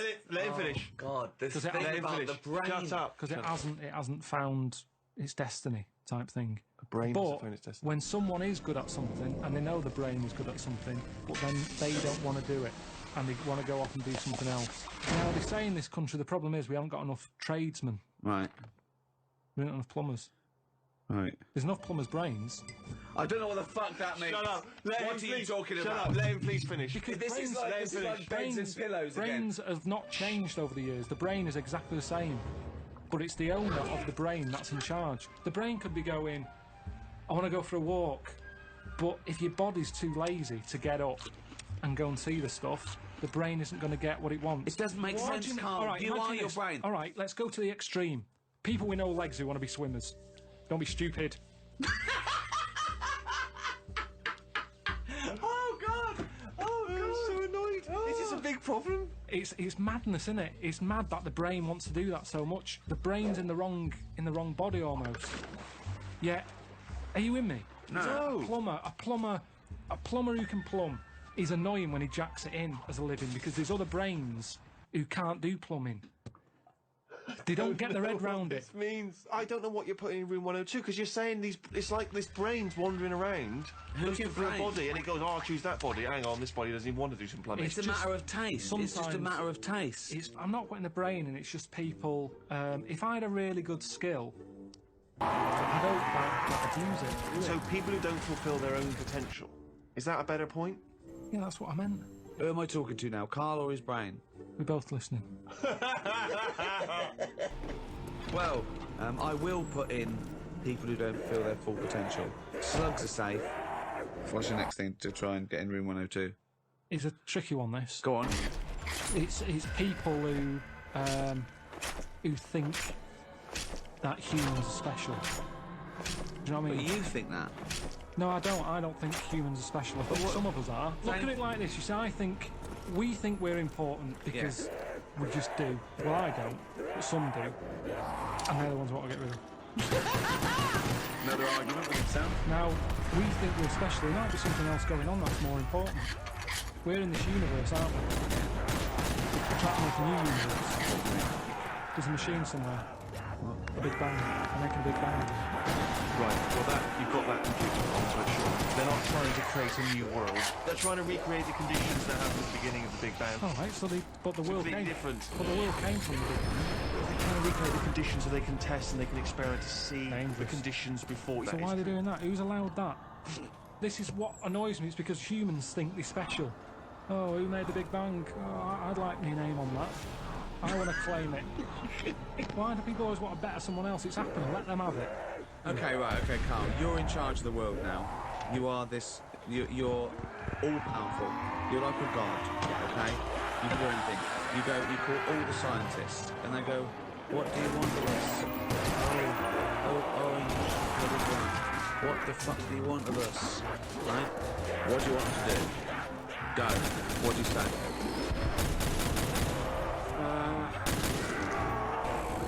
Well, I want to come in and... How long have they been working on the Big Bang idea? Forget it. You've got every No, side. I don't want to come in and poo-poo that, because they're going to...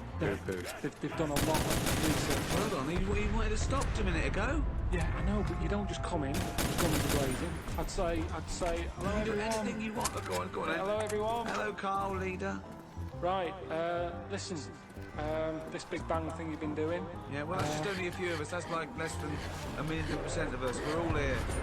Yeah. I've dropped AIDS research. I've dropped cancer research. Right, well, why did you drop that? Who's told you to do that? Well, no, we just knocked off. They said you wanted to tell us something. We're all here. Every scientist in the world. Listen, what research are you doing? Oh, well, I'm looking at what happens if you give Feminax to an owl. What happens? Well, I'm halfway through it. I got called away. Look, I'm really busy. What do you want me to work on? Who says they're doing cancer? Go back to work. Okay, the rest of us doing stuff that you think we're fanning around with. What do you want us to Listen, do? well, I can't do it all Well, today. me, I was doing AIDS. Hang on a minute. I was doing AIDS. You just wait a minute. Right, okay, why does cancer get to go back? Are you saying that cancer's a bigger problem than AIDS? You go back to work. Why do I go back? I'm doing restless legs. Everybody but the Big Bang people leave.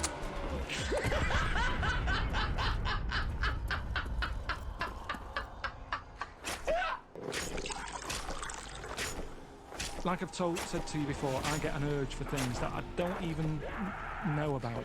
You know what I mean? Like what? Anything. The one that always surprises me are plums. Because I shouldn't get an urge for plums. I don't like them enough, but if I pass them in the supermarket, I go, I want them for a bit. Yeah, I think I need that. And I go mad, I'll eat a full packet in a day. I'll eat like 6 and get bellyache and that. And I know I shouldn't overdo it with them. But it's just like, your body... He's like a creature, isn't he? Your body just calls out for stuff. Hasn't. No, it feels that way because I wouldn't normally buy it. My favourite fruit, I like an apple. Love a banana. I've got into blackberries.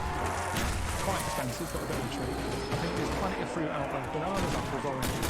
You've got plenty of fruit. You can't get rid of fruit, can you? There's loads of stuff with fruit. Shower gel with kiwi in it. I'm telling you, you can't get rid of it because it's too much. And you just go, what can I do with all this stuff? Just stick it in there. Orange juice. I had orange juice sort of cordial. Yeah. It tastes a bit weird, doesn't it? It sneaks a bit of pineapple. Orange and pineapple. You can't get rid of the stuff. I'm a big fan of the satsuma. Easily peeled. What I don't like is the big oranges that appeared you get it on you know the one where when you're old, when you're 74, and I go, I'll tell you what, Carl, lovely treats, a bath and an orange. Done it! I did it when I was 36. Fucking hell, choose a book to I'd probably take. take a dictionary or something. Oh, that's ridiculous. Why? Why would you take a dictionary? Just because I'm not that good with words. But why do you want words for? You're not talking to anyone anymore. You don't have to worry about the vocabulary. You have to worry about... Oh, but there'll be a lot of talking to yourself, probably. It'd be nice to sort of... Oh, so you're going to bring yourself up on your grammar, are they? You're talking to yourself and you go, oh, no, you're an idiot. Don't say it like that. That's Well, if not you've right. got to talk to yourself, it'd be nice to have... Why are you talking to yourself, you maniac? You know what that's about. You don't open your mouth and actually verbally talk in order to talk. Also, what does it matter if you've got a dictionary or not? Who's arguing with who? Because sometimes I feel frustrated when I can't get my point across. It's just you! Exactly. You're annoyed. You're annoyed with me because I can't explain what I mean. Yeah. I don't want to really understand. But you'll already understand your point. You don't need to vocalise No, it. sometimes I think through what I'm saying. And I Yeah. think, does that make sense? And sometimes I'll go, no, it doesn't. And I'll go, why is that? And then you work it out in your head. Now, if I've got a better vocab, I'll have a good little chat. Good little what? With yourself? If you're not keeping yourself interested in anything, your brain's going to turn to mush. Now, I'm know how you feel. I'm teaching my brain stuff, keeping it active. The only thing you've got on that island is your imagination and your thoughts. Now, if you can make those imaginations and thoughts better, which you do with language, you're going to have a better time, aren't you? Well, no, if you had the thought, you don't go, hold on, I'd have a thought here, but I can't think of the word. You don't think in language in that same way, do you really? You think more conceptually. When someone came up, guess what? I just found the floor phone. What? I just worked out the floor phone. I can't think of the word. Let's look it up. What is it? Answer. No, but just to think, language is powerful thing. Yeah. This environment, and it's, dare I say it, perhaps a shame that you didn't read the dictionary before you started doing the broadcasting. Anyway, you wait till you're on a desert island with no Well, you captured. You mean saved? All right, saved then. Yeah. Okay. There you go again. You see, I went for captured instead of saved. You're captured by some pirates. Talking to anyone, Carl, in your head, it didn't matter. You knew what you meant. When you sat there on that desert island, you thought, I got captured by a band. They didn't come over and go, hi, Carl, we'll come to save you. You've only got yourself for company. If you bore yourself, what's the point? What is the point? How Seriously. are you going to... What, so you think you're going to read that dictionary and you're going to be better company? Because you're going to be impressing yourself with longer words. You're going to go... If a boat passes and there's a fellow there on that island, let's go and get him. Now, the way I am at the moment is go, you alright? I go, you are? You go, don't stop. Whereas if I sort of say something with a big word that I can't think of right now, I go, oh, who's that? It sounds like he knows his... Yoo-hoo! Anti-disestablishmentarianism! Get him on this boat now. We must have our wit. Alright, you get the but then I'm on the news and you go, oh God, what was it like on the island? And I can start saying stuff. I It can't... was hilarious. No, but then I think it makes it more interesting, whereas at this moment in time, I'd struggle telling I them what think it's like. I like the idea of you trying to educate and I better love yourself. the idea. But do it now. But there's so many other books. If I'm stuck with one... Okay, the dictionary. You've got a dictionary. What's your luxury item? What's your luxury item? Quick. Let's get off this island. Come on. What did you take for your luxury? A vat of Novocaine. Oh, yeah. Some Revels, a big sort of bag. Big bag of Revels. A big bag of Rebels. Just for variety. But there's no variety particularly in Revels. They're all Joking, chocolate, aren't aren't you? they? No, all different. You've got orange ones, you've got coffee, caramel, Malteser. I mean, taking Novocaine isn't great, is it? If you don't get toothache, you'll be going out there and bring Rebels.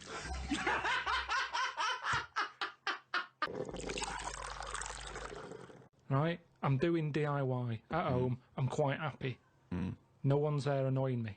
I Right. go for my lunch later than everyone else, so I don't have to see people. He's like Quasimodo, isn't he? He's like Why? coming down when everyone else is not there. No one's around. Suzanne! No, but then that's the problem. Suzanne then comes home. She's been sort of with people, so she comes in with loads of energy, and I'm going, just slow down. Stop going on. Then she's breaking stuff, and that's probably the last thing. She's breaking She's heavy-handed with all the stuff I've been fixing. She broke the shutters.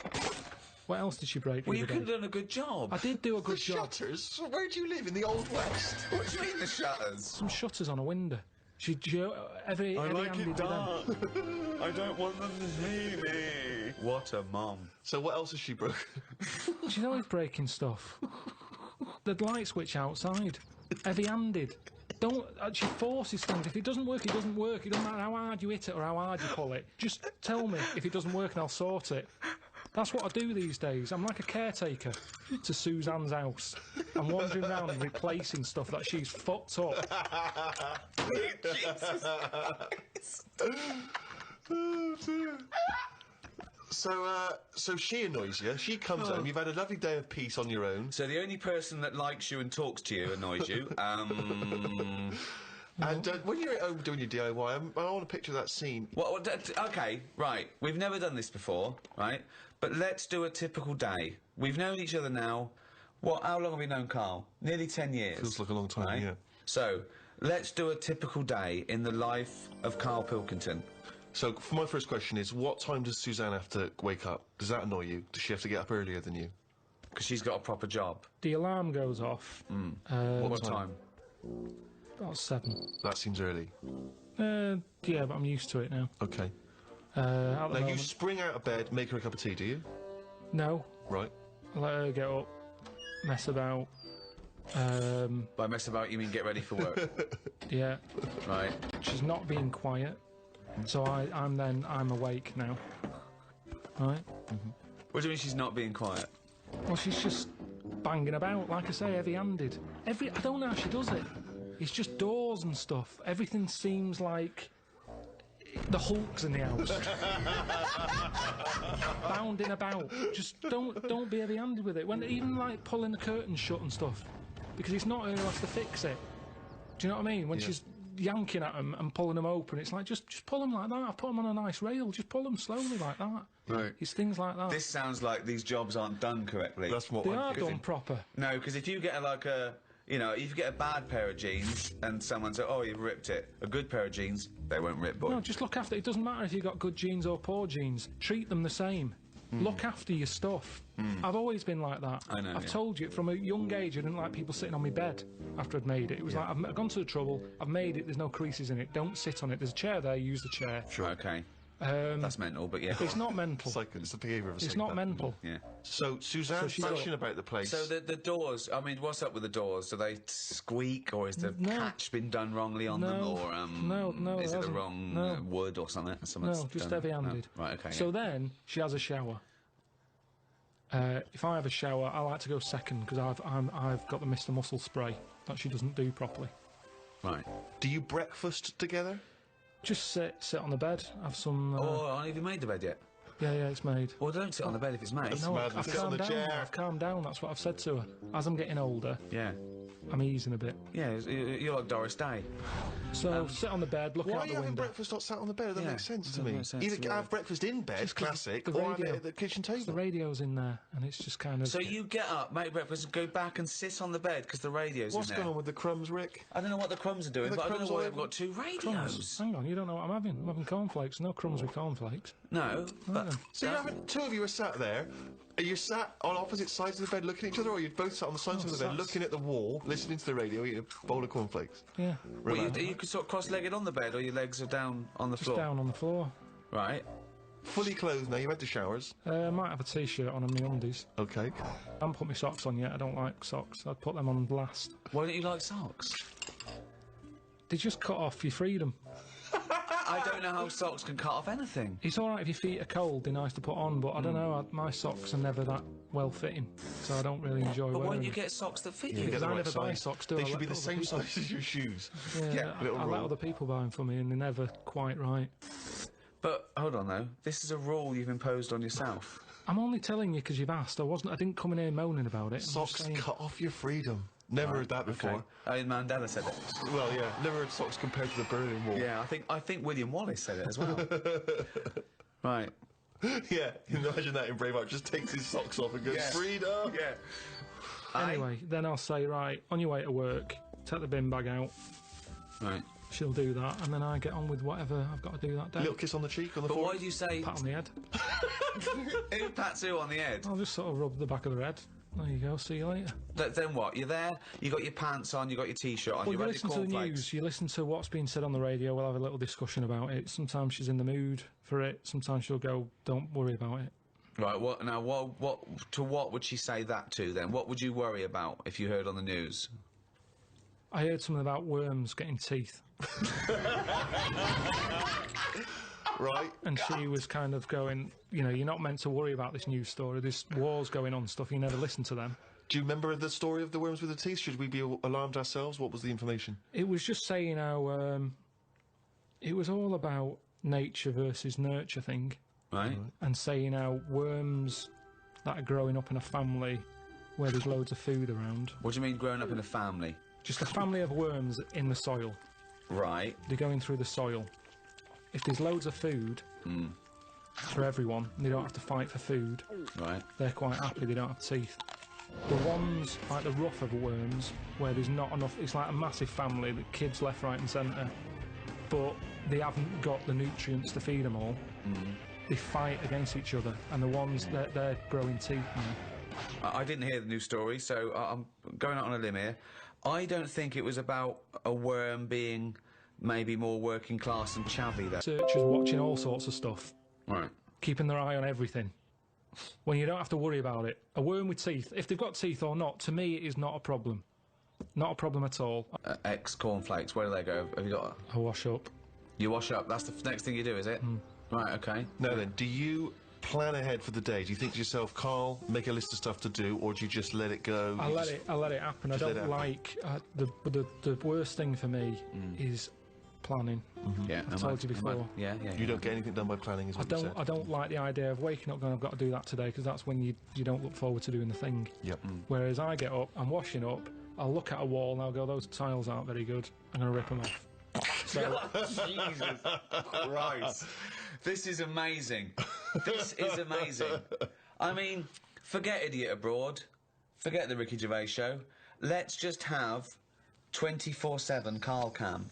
Just, think how that would look. He gets up, Suzanne leaves, we get him to, he looks at a wall. He starts tearing the tiles off. It looks like the behaviour of a psychopath, doesn't it? Oh, so this is what worries me, though. The fact that you're always doing DIY suggests that you didn't do a good job in the first place. no, Steve, am I wrong? I never ever do the same thing twice. No, Once we it's know. done, it's done. I do it right. I take my time, I get it done So right. this is other people's workmanship that you're undoing and doing Definitely. properly. Okay, right. Now, the radio's in the bedroom, so you can't listen to the radio when you're doing your work. I normally drag it through. You drag it through. How big is it? No, it's just a little clock radio thing. So it's plugged in, it's, plug it in, yeah, okay. Then, So if it wasn't for meeting up with me and Steve and Suzanne being home between, I don't know, 6 o'clock at night and 8 the next morning, you wouldn't talk to anyone, would you? Do you have any friends that you might talk to? yeah, talk to some people on the phone. But then I soon get bored with that. Right. About 5 minutes in, I realise I'm not listening anymore. So what were you talking about that you got bored about? I can't remember because I got bored with it. Yeah. And he was talking, and I kind of thought, I hope he doesn't say what do you think of that in a minute, because I wasn't listening. Right. So what's the point of having the conversation? I don't know. But hold on, I call you up. It's presumably the first phone call you get. It's the first phone call I Sometimes. make. I call you up, and I go, "What's going on, boy?" Right? Yeah, but most of the time I don't tell you, because you'll go, right, what are you doing DIY? Pay someone to do it. And we have to have all that, every day, the same chat. If I'm not doing DIY, I wouldn't be doing anything. And then I get grumpy. Suzanne comes home, she goes, what have you done today? And I go, nothing.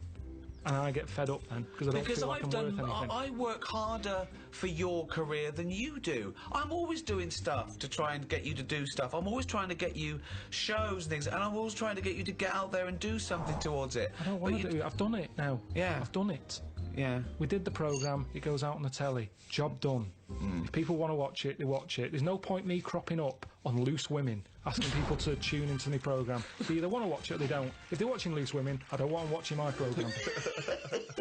There's a lot of crap on the telly, and that's why, in a way, people go, oh, it's amazing, isn't it, that you're on the telly? No, not really, because there's loads of garbage on there. Anyone can get on it.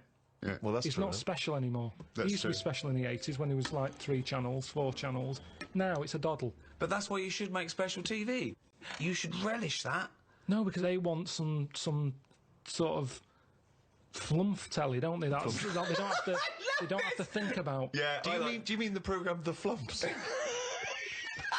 He didn't say flump. He said flump. Oh, I'm sorry. Now are you spelling flump? It's FLUMF. PH. PH flump. PH flump. PF. PF. Oh, PF? Flump. Okay. Flump telly. Yeah, flum. Flump telly. So take it this way. So And what would be an example of flump telly? what's flump telly? No, I don't want to go slagging stuff off, but I'm just saying I watch Who less would and less feature telly in now. flump telly? Who would be a typical Who's person? typical? Is it awful? Those awful docu soaps where people live their life like an open wound, saying, "Look, me fanny fell off," and I haven't seen that, but yeah, all that sort of stuff. I do honestly. The amount of telly I watch now compared to a few years ago, it's non-existent. Suzanne comes home at night, I might watch a Grand Designs to get some tips off it. Other than that, So that's work. You count that as work, don't you? Research, at well, least. at least you learn something. So then we'll just sit and have a game of crib. Or You'd have been happy in the Blitz, wouldn't you? You'd have been happy down in one of those subway stations. Oh, Suzanne, what? What? Chimney scar? Oh no, what was that? Doodlebug. I better go up there. Oh, leave it, well, it's fine. Oh, that's bloody heavy-handed, them Germans. They're bloody heavy-handed. Well, let's go back a bit here. So you've done a bit of tiling. Good job. Please, you're halfway through. Spot a lunch around 3ish. Yeah. What do you do? Do you pop out for lunch in a cab? depends. Sometimes Suzanne, as I pat her on the head, she sometimes says, "There's some ham in the fridge," I'll go, right. I love it. Like, it's a little choreograph. If I better pat her on the head. I don't know what's going to eat today. Oh, Carl thinks, like Pavlovian conditioning. Yeah. Last time I patted her on the head, she told me about some food in the fridge. Bye, love. Take the rubbish out. I'm in the fridge. Cheers. Brilliant. Yeah. Okay. So I'll eat that. Now, the radio's on the whole time? Is there? Because I want to picture this. You're not working in silence. Radio's on the whole time. That little squeaky radio that's sort of halfway in the doorway of the bedroom and the lounge or whatever. You've got the radio. And what station you listen to? You listen to music? You listen Sometimes to I listen to sort of speech stuff. Right. Sometimes I listen to music. What would be speech, like a kind of one of those phone-in programmes? Or? Phone-ins do me head in a bit. Right. I like, reports on stuff. So you like to be informed as you go? Yeah, just so it gives me something to talk about, because if you're not with anyone all day, your brain's not doing anything, is it? Whereas me listening to them, it's like having someone in the room telling you stuff without you having to chat back. I prefer that. I'm a bigger listener than I'm a talker. Yeah. Whereas these days, a lot of people are talking, but they're not listening.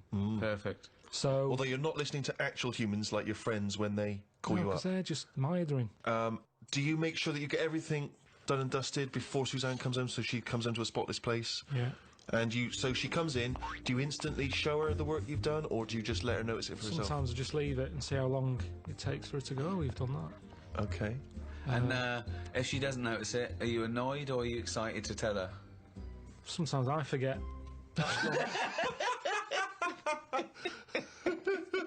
He does it again the next day. Yeah, that timing's a bit shoddy.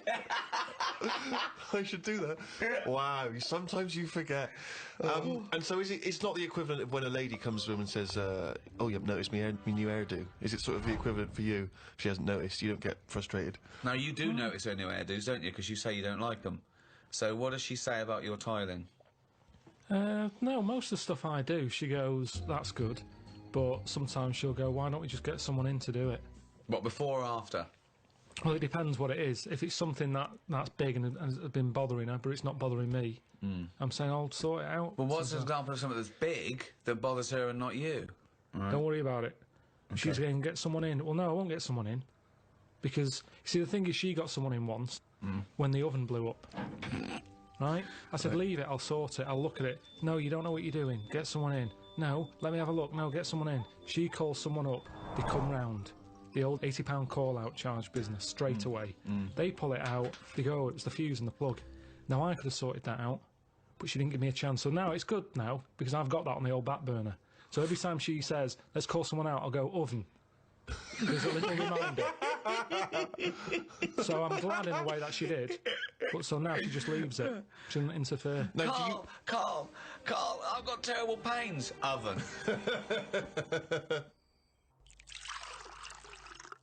I normally speak to my mum and dad at some point every day. Really? Do you? Every day you speak to your mum and dad? Yeah.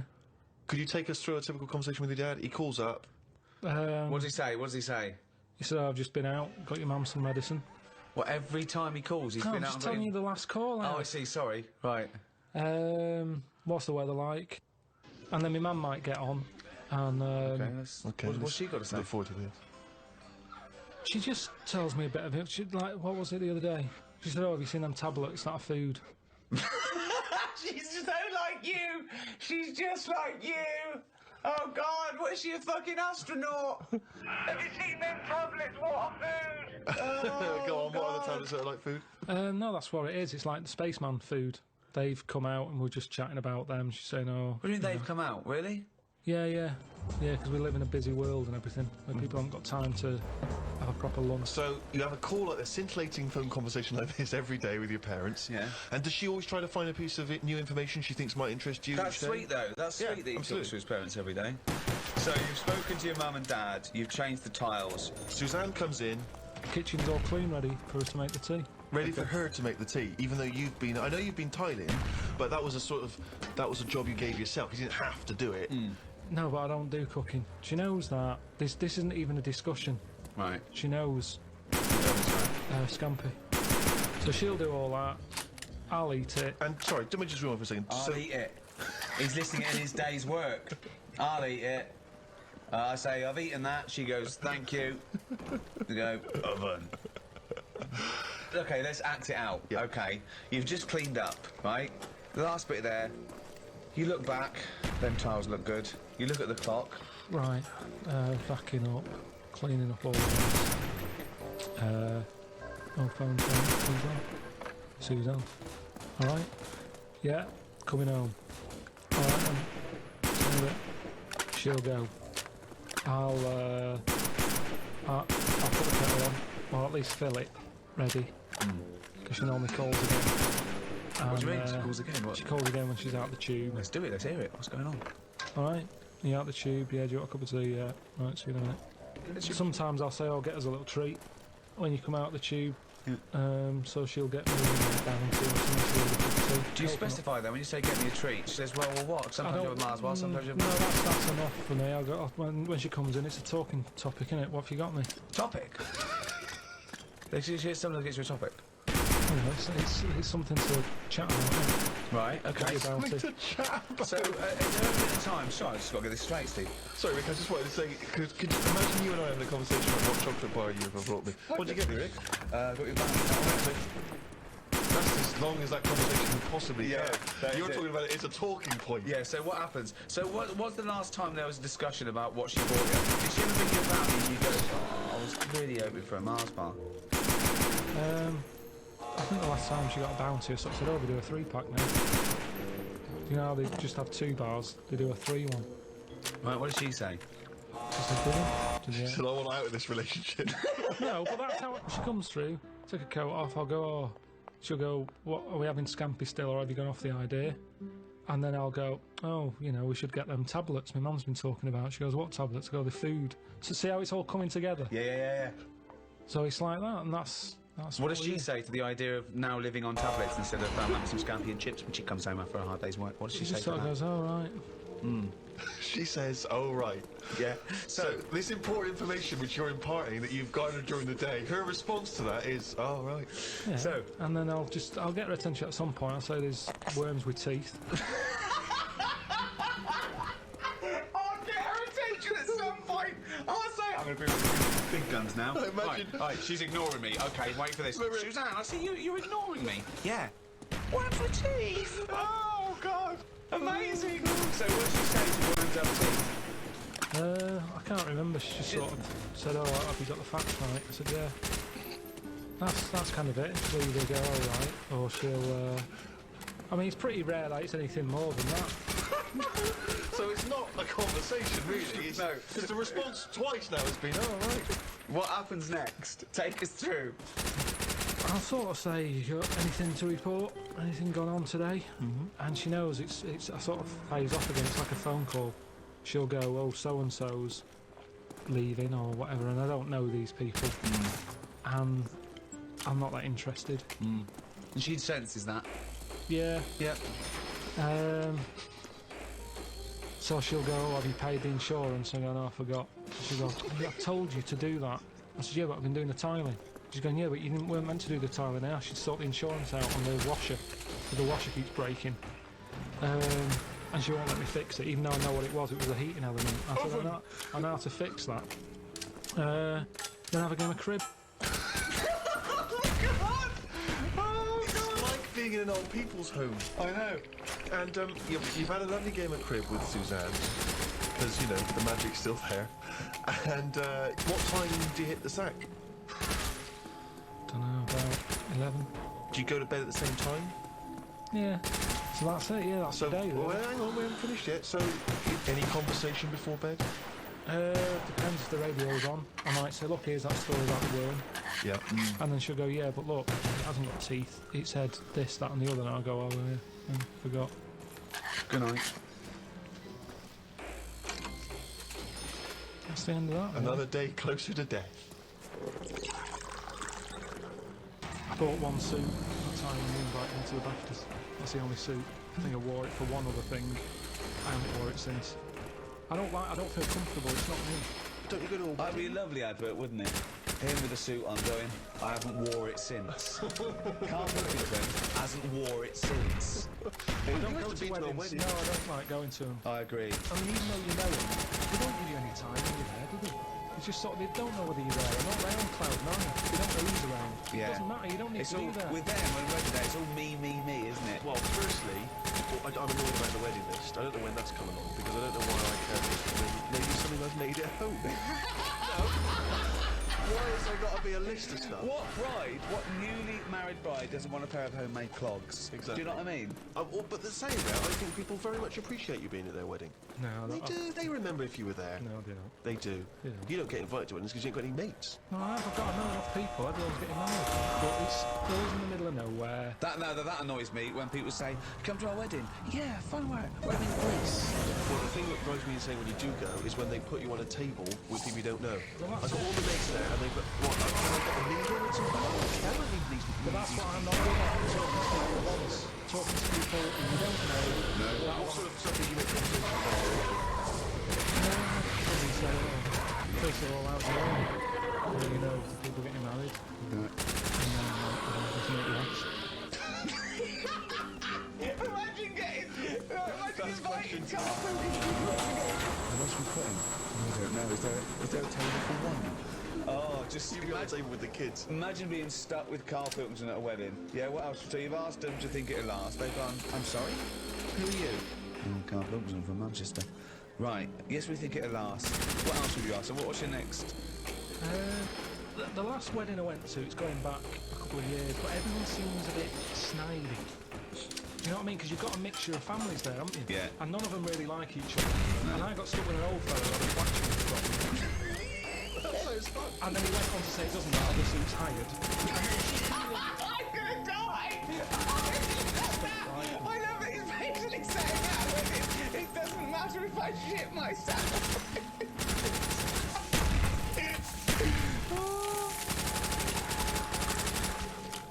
I was a late comer to pasta. But it's one year round. I like it now. It's like one of my favourite things I have. Which there isn't really anything like that in England. That even though it's Well, except pasta. Pasta's No, almost but it's- exactly like it. Yeah, No, but we've it's got, not- we've got pasta, haven't it's we? not ours though, is it? And we No, don't know we've how got- to eat it.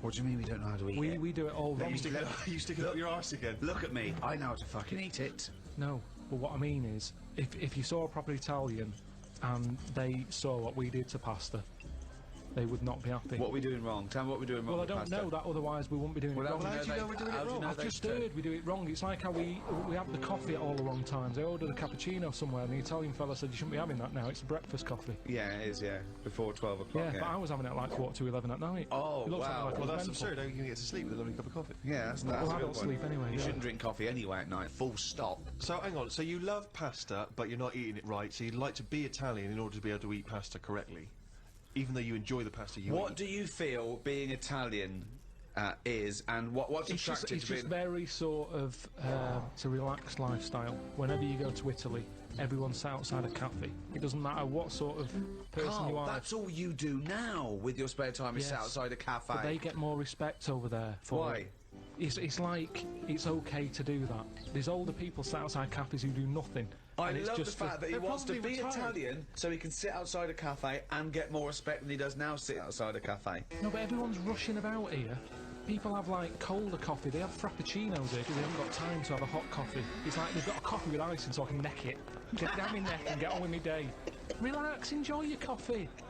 I don't understand the rush. But the reason you enjoy Italy is because when you were there, you're on holiday. That's why you're able to chill out and No, relax. no. When you say it's old people sat in some little Sicilian village. Of course, they got no money. Here, I went to the Salvation Army, right? Why? Because it's nice. What do you mean? You can get toast and a cup of tea for £1. Go, you little skinflint. That's just that should be the going rate, Steve. I'm surprised I haven't seen you in there, to be honest. But the thing is, Where is it? now, just near Camden. What is it? Is it like old people? A lot of old people, mainly old people. And this is what I'm saying. These are people who are old and they sat in a cafe, but they don't get any respect. People are walking past and they don't want to go in. The way you reacted when I said I was in the Salvation Army, that's the reaction they get. Yet an old Italian person, they looked after better. Well, it's certainly true they look after their older families, don't they? Right, They do and respect that's their all I'm families. saying. Whereas, I mean, it's a lovely place, Salvation Army. Every old fella in there's got a tie on. Yeah. They make an effort. Yeah. So anyway, yeah, that's what I like about Italians and that. There's a lot of So you want to be respect. Italian because when you're old, you can sit outside a cafe and get more respect than you do here. yeah. saying. Well, that's the problem, you know. If you get pally with an old person, Yeah. then you could be stuck with them for years. And having to do stuff, you know, that's what you don't want to do, is it? You meet an old, you know, an old fella, and then you've got to start popping in his sort of piles or whatever when he can't do them himself. You know, what do you do if you're... It depends how friendly you are, though. I mean, I'm just talking about someone you meet at the bus stop, as opposed to popping the piles back in. How does that happen? Jesus. Just the ones on the estate I grew up on. As soon as he got to a certain age, there was Mrs. Knowles who went mental. One day she seemed fine, next day she was chucking cans in everyone's garden. You could just hear her coming. Which was weird. Aren't you? Now you brought up weird people. There was a fella called Shorts Man, right? It's so pedestrian! I love that. Shortest man wore some shorts. Now, what I like, yeah, he did, but they were really short. They were that sort where, you know, it's almost pointless having them on. What do you mean? They were just, you know, like shorts now for blokes. They go up to your knees, don't they? There's no chance. There's no accident happening there. There's nothing going to pop out. Yeah. No. But Shorts Man, he liked it. He liked the fact that happened, and he used to walk with big strides to sort of help the chance along. So that he knew with the big strides and the short shorts, Yeah.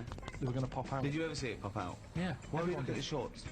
Just because it was like playing Buckaroo. It was like, when are they going to pop out? But what?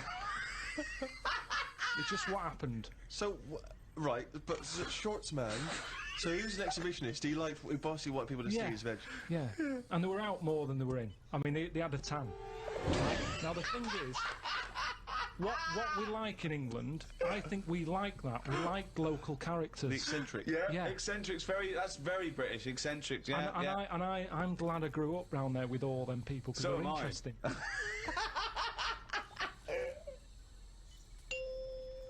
Do you think there's a big difference, Carl, between the Englishman of yesteryear who didn't complain? I mean, he just got on with things. He might have whinged about the weather and the like, but he just got on with things. He you carried know? an umbrella. Yeah. Whereas whinge about nowadays, anything. people are getting their Prozac and their antidepressants. If someone into therapy. Yeah. He kept out of stuff as well.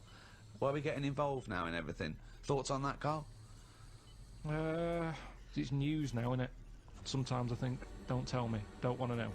Just get on with it. Whoever's job that is, get on with it. Yeah. Why am I being told about it? When I've got a problem in my job, no one else knows. No one helps me out and goes, well, I've got an opinion for him. No. This might help him. No one helps me. But I'm being bombarded by everyone else's hassle.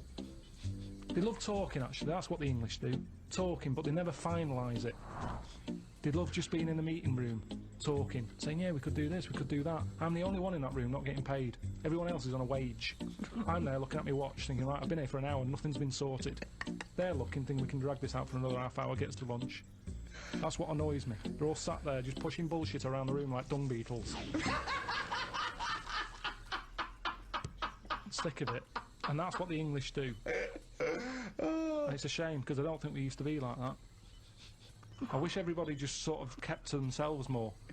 Like, you know, certain animals do. You just get on with it. It's like an old-fashioned way. What animals keep Well, themselves? any animals keep themselves to themselves. Like I've what? said loads of things. What animals keep themselves? Badgers. Why do they keep themselves? No, they just whenever you see them and sort of wandering about a roadside, they're on their own. Right. They're not sort of What are they doing? in pairs. I don't know. Most of the time they're dead. I've seen more dead badgers than alive ones. I've never seen a live badger. I don't know what his point So that's why they're one alone and two getting on with it. I love it. Most I of love the time. that it started off with some kind of poetic analogy. I don't know what that was. Most of the time. I just Oh God. The only person gobbing in Hampstead is me. Jane says, don't gob, people are looking. well, it's your trail that I'm seeing then. It's like a load of sort of washed up jellyfish in London. Just big blobs of it. I mean, I don't know how they're coughing this stuff up. I mean, they shouldn't still be alive. Some of them have like organs in them. It's just big lumps of stuff. Which rules would you repeal that already exist that you don't like? It's a shame you can't tip as much as you used to be able to. You mean in a restaurant? No, just when you get rid of the mattress or something. So flight. What do you mean? This is something so personal. He's fed up. He had to take something. No, it's just that they used to put stuff outside the house, and just like you had mattresses, you had sideboards, sewing machines. The thing is, it was a good way of recycling. Now they say recycle, but we're not recycling. It's just being put in a bin. I'm saying if you've got old furniture, you should be allowed to leave it outside your house without the council going, move that, it's dangerous, someone's going to trip over it. Well, if they trip over it, should have been looking where they're going. Well, what if they're blind? What? What if they're blind? That's why you don't leave things out in the pavement, because blind people will fall over and smack their face in. No, because I'm leaving it. I'm not leaving it on the pavement. Well, you just said you were. Where are you leaving it? Sort of outside the house. Where are you leaving it, Carl? You haven't established where you're leaving this yet. Because so far, a blind person's fallen over and broken his nose. I've never and seen a lost 2 blind teeth. person trip over anything. You've never seen a blind person trip over anything? Definitely not. They're better on the feet than some people because they're more cautious, aren't they? So Make it more fun for them, if anything. why can't you just have this stuff collected by a second-hand shop or Because send they it won't. to They a don't come, charity? Steve. Honestly, they don't. I've called up people and they're saying, "Yeah, we'll be there in an hour." And I say, "Right, I'm going to put it out on the street. And are you going to come and get it?" "Yeah, we'll be there." An hour passes by. They haven't been. Suddenly, the blind people council all go over the past. on the floor, bloody noses. And the council said, I call them up, do you want to shift it? Well, we might, but don't know when. Well, it's outside the house now. Well, you can't leave it there. It's your responsibility. You have to stay with it. Suddenly, I'm wasting time sat outside the house with rubbish that someone else might want. But you're not allowed to leave it there because a blind person might come along. What's the dog doing?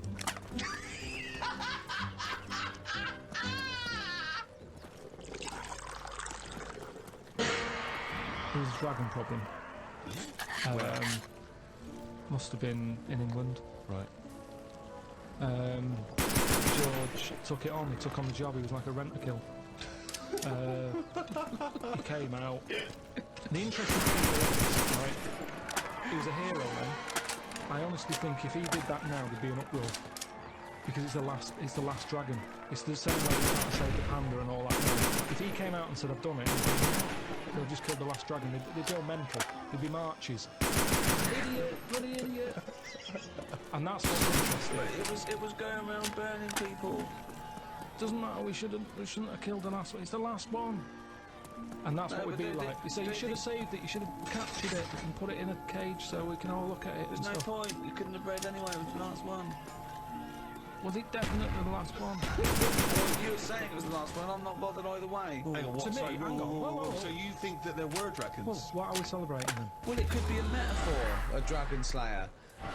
It could be a bad thing amongst us. It could be a foreign threat. It could be things that threaten. It could be anything. It could be done. It's not to be taken literally, is But it? the real legend of George was that he was a figure who stood up for Christianity. Have Doesn't you ever get- done anything? like that? There was a kid at school who used to have epilepsy a lot, and the teacher used to always say, if it happens, grab his tongue. And I sort of had a go at that once. His tongue. His tongue. Yeah.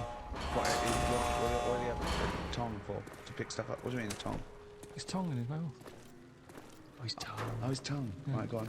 And they used to say, if he starts doing it, grab his tongue and that. And I sort of had a go at that once, and it was. Nice. What? How did you grab his tongue? Did you? Well, I tried to. It's like grabbing a slug. And plus his mouth's going up and down. Like you think he's going to have me hand in.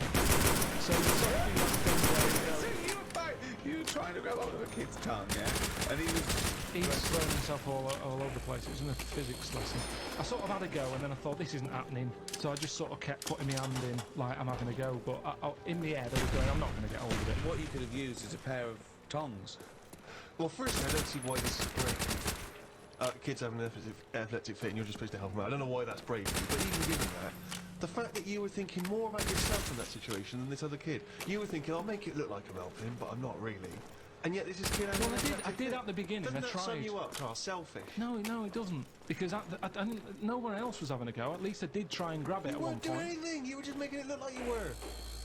Have you ever tried to grab a tongue? It's like chasing a chicken. It's murder. And after a while, it wears you out. And it was weird anyway, because it was like a I don't know. After hours of chasing this kid's tongue. love the idea of you ever tried grabbing a tongue. It's a valid question. I love that he's annoyed. He's annoyed that this What kid's having was your everything. technique? Were you trying to grab it? Just with your thumb and your what's it thing, like a pincher thing. Yeah. But it was because his mouth's going down and all Was that. he shouting or just? No, he's throwing himself around. So that's your one attempt at bravery.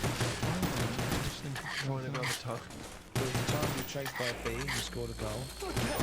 That is really brave, is it? As you were running away from me, and the ball happened to hit your foot and go in.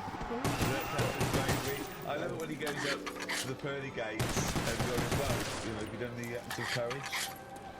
I pretended to grab a tongue. A what? A tongue. A tongue, yeah. Got chased by a bee, scored a goal. It doesn't count as brave at all.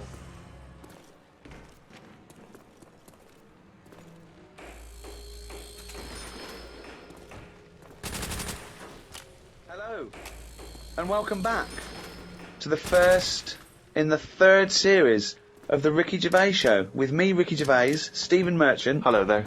And the fool, the round-headed buffoon that is Carl Pilkington. We've been away filming our second series of extras, leaving Carl to his own devices in a sweltering London. We've had a heat wave here in the capital city, haven't we, Carl? It's been alright. It's been up to 100 degrees, record-breaking temperatures. Yeah. What have you been doing, though? Sort of enjoyed it a little bit. Was out and about, Yeah? getting to see the place, having loads of walks. And I like to have walks. You know, watching what Like a people are dog. doing. Yeah! When he jumps off the couch and starts Exactly. scratching against the door. Suzanne thinks it's time. It's just good thinking time, though, isn't it? As well having a walk. You've got no other clutter going on around you. And you just think about a lot of stuff. And, you know, like say, with the weather being hot and stuff, a lot of insects knocking about. Right. So I've just been watching them.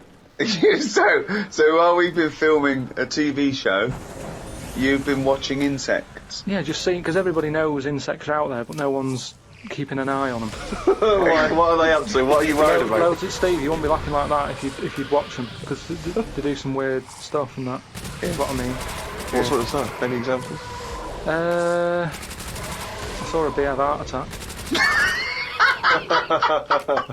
You saw a bee have a heart attack. Yeah. How were you sure it was a heart attack? Because what happened? I'd been. Did it clutch its chest with all 6 legs? No, Were there some other little bee paramedics? No, I'd just been out in the park anyway, just looking at, you know, caterpillars knocking about, butterflies and stuff. So I was sort of aware. So when Suzanne goes to work, she goes, Carl, don't you waste the day. Just because you don't work at the radio station anymore, I want you to do some constructive stuff. And you go, yeah, I am, yeah. And so in your head suddenly goes... And he goes out. Oh, there's a moth. But the thing is, so I'd been in the park and I was aware of the insects that are around us more than, like, most of the time. And I come out of the park, just crossing, like, sort of a busy road and what have you, and I saw this bee to the right of me, sort of in the air, and it was a big one, and I was a bit like, oh, let's watch that. And it just fell. It fell from the air in front of me, and it was on the pavement, and I thought, oh, what's going on here? And I looked at it for a bit, and it was really still. Gave it a little kick, just to see if there was any movement. Nothing. Stone, sort of, what's the saying? Stone cold dead. Yeah! Stone cold bee dead. So, Yeah. that I like was, the fact that this bee suddenly saw Carl and had a heart attack. Yeah. It'd never seen anything that round before. Yeah. It just thought, it had approached him because he thought it was a sunflower. My God, it's a giant walking orange. Every dream has come true. no, but it just summed up life for me. I thought that's like us, isn't it? At the end of the day, they have heart attacks, stress. You put it down to stress, do you? Well, it's in London, isn't it? You know, everything has stresses from living here. And they are bald, aren't they? They've got fur all over, but they lose the... And always overweight. It was a fat, bald bee! So what did you... It fell to the floor and you instantly... You just kicked it. You didn't attempt No, I to waited a revive second it. and just looked at it to see if there was any, you know, leg movement or wing. And there was nothing. And then when I sort of kicked it, it was sort of hard. It had hardened already. It was just... Rigor mortis had set in. Rigor mortis had set in. Did it put you in a bad mood for the day? Because I know things like that can just send you over the edge for the day. Death and that does a bit. Suzanne doesn't like me talking about death. What riveting conversations do you come up with? No, just things like one of our mates has had a baby recently, and I just was saying, oh, when that's sort of our age, we'll nearly be dead. Think of that. That's the first thing he says is a new life brought into the world. I know. But when he's our age, we'll be dead. Yeah. No, it's Maybe weird. they'll let you do the speech at the christening. Yeah, it's just, you know, so like I say, just insect life and that, it's interesting. You say it's interesting, but do you care about really finding out about them? Do you really care about what bees do or ants do? You look at them and you make up your own world. For example, it had a heart attack, it's stressed, it's overweight. You know nothing. I could probably, why don't you look something up? You know, honeybees are fascinating. You know, honeybees, they've been around making honey for 100 million years. That's incredible. Their wings beat over 11,000 times a minute. And he's thinking, no wonder it had a heart attack. Yeah, exactly. But they're do you know bees, like ants, are actually like specialised wasps. They're sort of developed from the same Family. Huh? Family, right. Well, yeah. Doesn't surprise me. Doesn't surprise you, though. Does it interest you in any way? Well, everything's linked to something, isn't it? It's like how they say away from monkeys and that. Yeah. It's all the same sort of thing. Yeah. Well, yeah, I've been watching loads of stuff. I've been watching ants. You mentioned ants. I've had a lot of moths in the house. They're sort of sad. I mean, you say it like it was a garden party. No, Yeah. it's just all these things. You look at them. I mean, you go into the scientific bit saying, you know, it likes honey or whatever. It doesn't like honey. The reason they store honey is to get them through the winter when there's not like nectar, or nectar's hard to get, and they store it. And they store too much, which is why we can skim a little bit off the top. We're like agents. Yeah, well, but all I'm saying is I look at more about what its life is like. As Well, no, opposed you to- don't. You don't. You guess. You make it up. You don't look into it at all. No, but you can. A bit of guesswork is you're pretty close to the truth most of the time. Why? What do you mean? Well, that statement sums you up. A bit of guesswork is pretty close to the truth. Because if you watch something long enough, is what I'm saying, you can see that it's a bit clueless. It's the same way about ants, or you know, they're hard workers and all that. I watch one; it's going back and forth all the time. They go one way and then they stop and go the other way. They try to look busy in front of the mates. But if you watch one long enough, it's back and forwards, and it's like it's done nothing there. I'm going to carry this twig back and forth until I can knock off at 4. There's a lot of that going on. Is there? Because there's not. There's none of that going on. There is. No, like I say, the moth, depressing little thing. Why is it depressing? Just the way it hasn't got eyes, has it? You just look at it, it doesn't know what's going on. I just don't. I think if you haven't got eyes, you shouldn't have wings.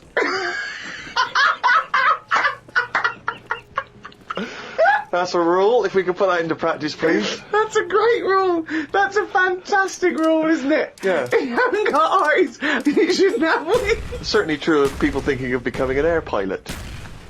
Ah!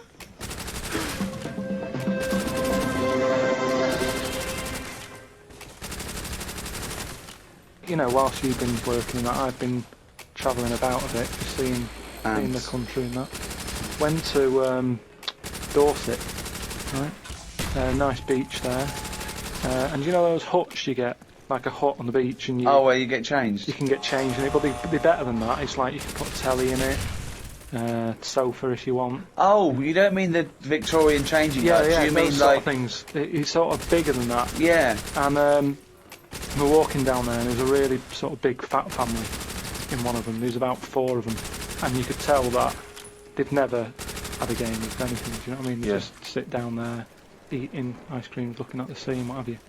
And the weird thing is, the little fat kid, the youngest one, who must have been, I don't know, about 8, he was really fat to the point of you couldn't see his neck. Yeah.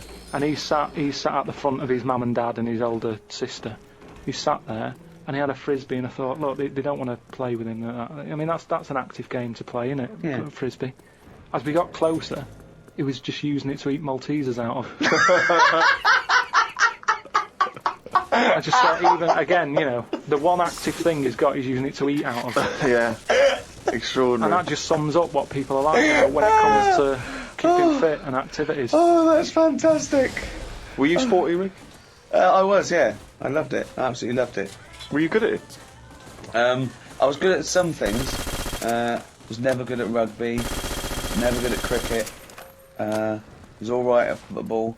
but those things were the more competitive things that were scary. So at my school, when you're surrounded by, like, people the fun is hurting someone. Well, it's weird you say, because I remember the first day I went to play cricket, my mum said, as I was leaving, I was really excited about playing cricket, she went, be careful. I was walking across a playing field once, a cricket ball hit me on the head, I was unconscious for 2 hours. Freaked me out. On the way to play cricket, I thought, okay, always scared of the ball, because it's obviously, as you say, rock solid. I remember a couple of seasons later, I had to play rugby for the first time. As I was leaving the house, she went, be careful with rugby. I knew a kid once broke his back playing it. I was terrified of rugby. I mean, I was terrified of rugby. Such a scary game. The ball came to me, I got rid of it immediately. It's mental. Yeah. I don't understand. What I remember is, I remember a teacher saying you've got to play it very carefully because you can get seriously injured, you can hurt yourself, you can be crippled for life. I remember thinking, why are we allowed to still play this game at school? I was worried about cracking heads. Yeah. And a finger in the eye. How is it not bad? That worried me all the time, a finger in the eye. But they removed the asbestos from schools in the 60s and 70s. Yeah. But rugby, it's allowed to play. It's mental. Yeah. See, I had a mate called Mark who liked playing cricket, right? And when I used to say to my mum, oh, can I just want to go out with Mark and his dad to play cricket? And she never used to let me go. She'd go, oh, I prefer, you didn't. And I used to always think that, because it's a dangerous sport, you can get hit on the head by the ball and it's hard. Put an eye out or whatever, but it was because his dad used to drive us to the place to play cricket, and he had his eyelids were too big, so he used to have to sort of have his head right back. like one of those old-fashioned dolls. Right. They clunk back and clunk forward again. And she didn't like me getting in a car with him. Sorry, who is this? Whose eyelids are too big? Growing up, you had a woman who had her head like a bag of spuds. I didn't know her. No, you had 2 kids at school with webbed hands and feet and big heads. Yeah. You had a pigeon chest boy. Nowadays, you're walking around with insects and moths like something from James and the Giant Peach. Yeah, and you had a bloke whose eyelids were too big. One thing I've noticed, that because I occasionally go to the gym, and you know those guys who work out constantly to give themselves extraordinary physiques. Just they're on the weights and they're really. I've noticed in the summer particularly, those guys cannot wait to get their shirts off. Yeah. Everywhere you see, they're walking around. If they've got a good torso, they are walking shirts off. Even I think if you go to nightclubs, I notice there's always one guy who's thinking, well, I have put so much work into this body, I have got to get my shirt off on the dance floor. A vest, yeah. And it comes straight off. A brand new tattoo. I'm not covering that up. Exactly. I've paid a lot for it. Let's see it. Yeah. But that's what we were saying about bodies. I can't remember why we were talking about it. We've got to a point in science now that you can change your head. Right? No, well, that doesn't make any sense at all. It was a programme, it was done in the 50s or 60s where they stuck a monkey's brain on a stick and had it wired up and it still worked, right? Right, okay. And that was in like the 60s or Right, whatever. okay. Well, so, to say to change your head makes no sense at all. Because if you put a different head on a different body, you're changing the body. Yeah, no, well that's what I'm about to say to you though. What? That's what I'm saying. That I'd be more confident if I had someone else's body, because if anyone dissed it, I can go, oh, bad, innit? What are you talking about? Well, it's like, say, as opposed to someone else's head? Yeah. Well, it wouldn't be me, would it? The head is me. Well, of course it is, that's what I mean. Yeah, so the what do you head's mean? me. You'd be happier having someone else's body? What, than your own? What I mean is, say if you're wandering about, like, for some reason there's an incident, you have to take your top off and that, and everyone's looking at you, right? And you're a bit sort of, you haven't got the muscles and that, you haven't got the six-pack. Right. Which isn't that nice anyway. I don't know why that's become a nice thing, really, seeing the insides of you. You might as well... I mean, I know I came up with the see-through skin idea, but it's a bit weird, isn't it? You can see stuff. No, it's the muscle in front of the... No, it's not. Sometimes it is. It's not the outline of your organs. No, you can't see tubes. You can see tubes and veins and stuff. Well, you can see veins. Yeah, well, I don't want to see that. That's why we've got skin over it. Well, stop looking at naked men then. Why No, but sometimes you can't help it because it's been hot, and like you say, there's people walking about with vests on and that. So anyway, what I'm saying is, say if some incident happened, I'm walking about with my top off. Right.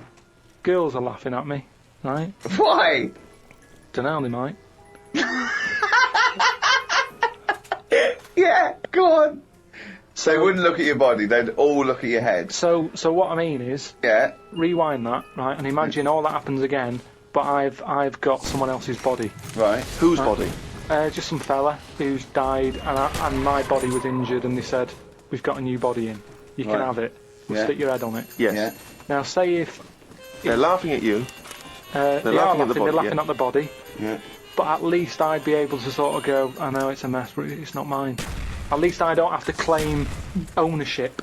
So all of this extraordinary technology that can make put one head on another person's body is so you can go, it's not my body. No. But it's not your own. I'm not being funny though. So if you have a body transplant, right, and you're there, you're at home, naked, you look down, Yeah.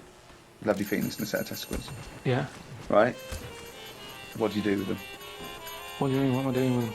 Well, do you like them?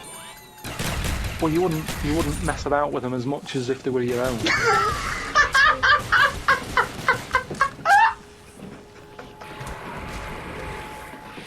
But if you did mess about with them, would you feel guilty that you were messing about with another man's testicles and penis?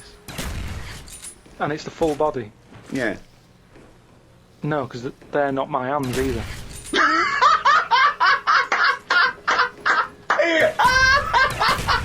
You're a genius! You're a fucking genius! So what you're doing is watching someone else wank. Yeah.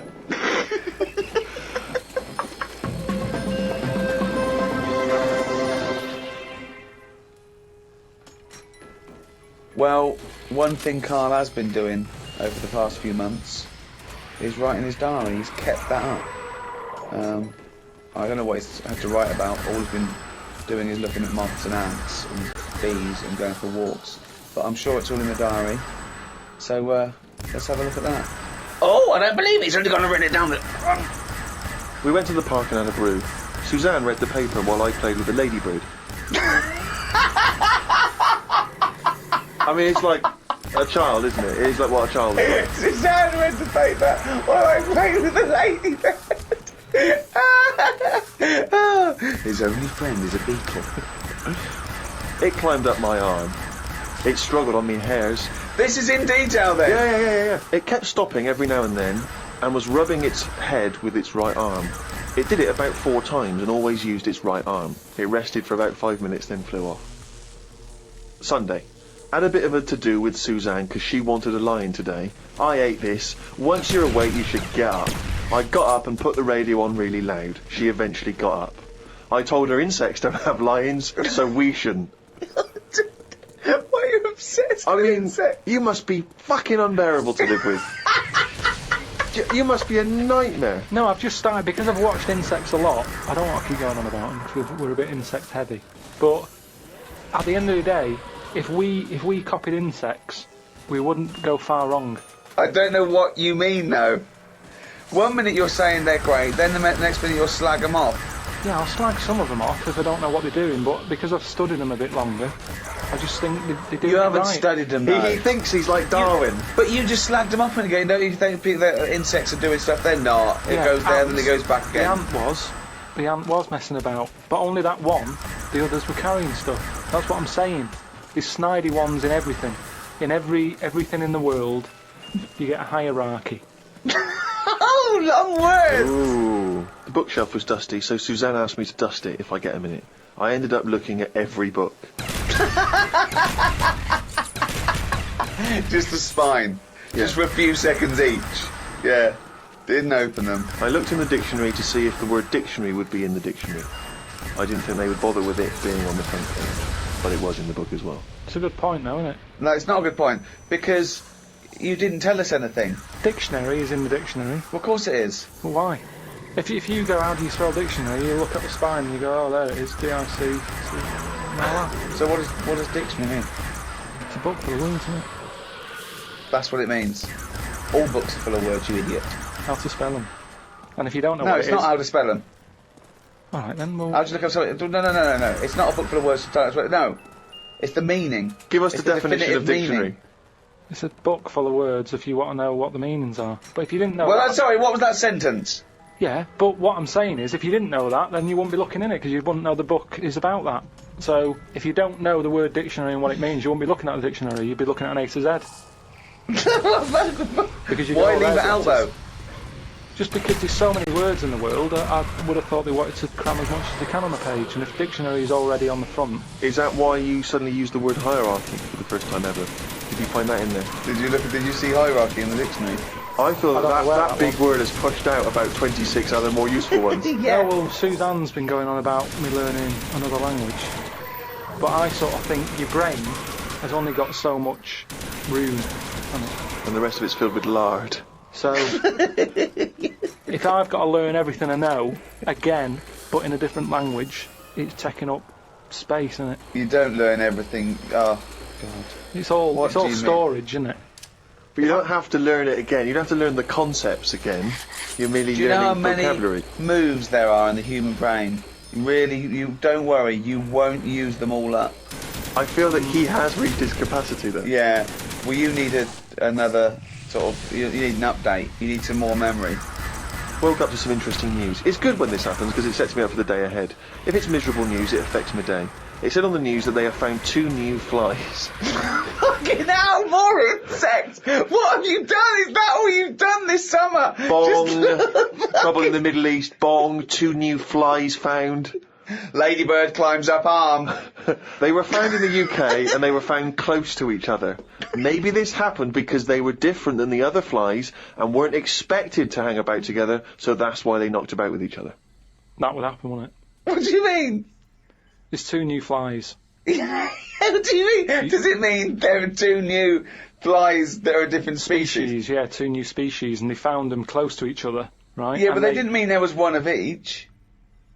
No. Yeah, they did. They found 2 different ones. No. No, they have. Seriously, I know that. That's right. That's a fact. So you've got, like, I don't know the names of them. They give them odd names, don't they? But say Yeah. call it A and fly B, right? Yeah. Fly A, I don't know.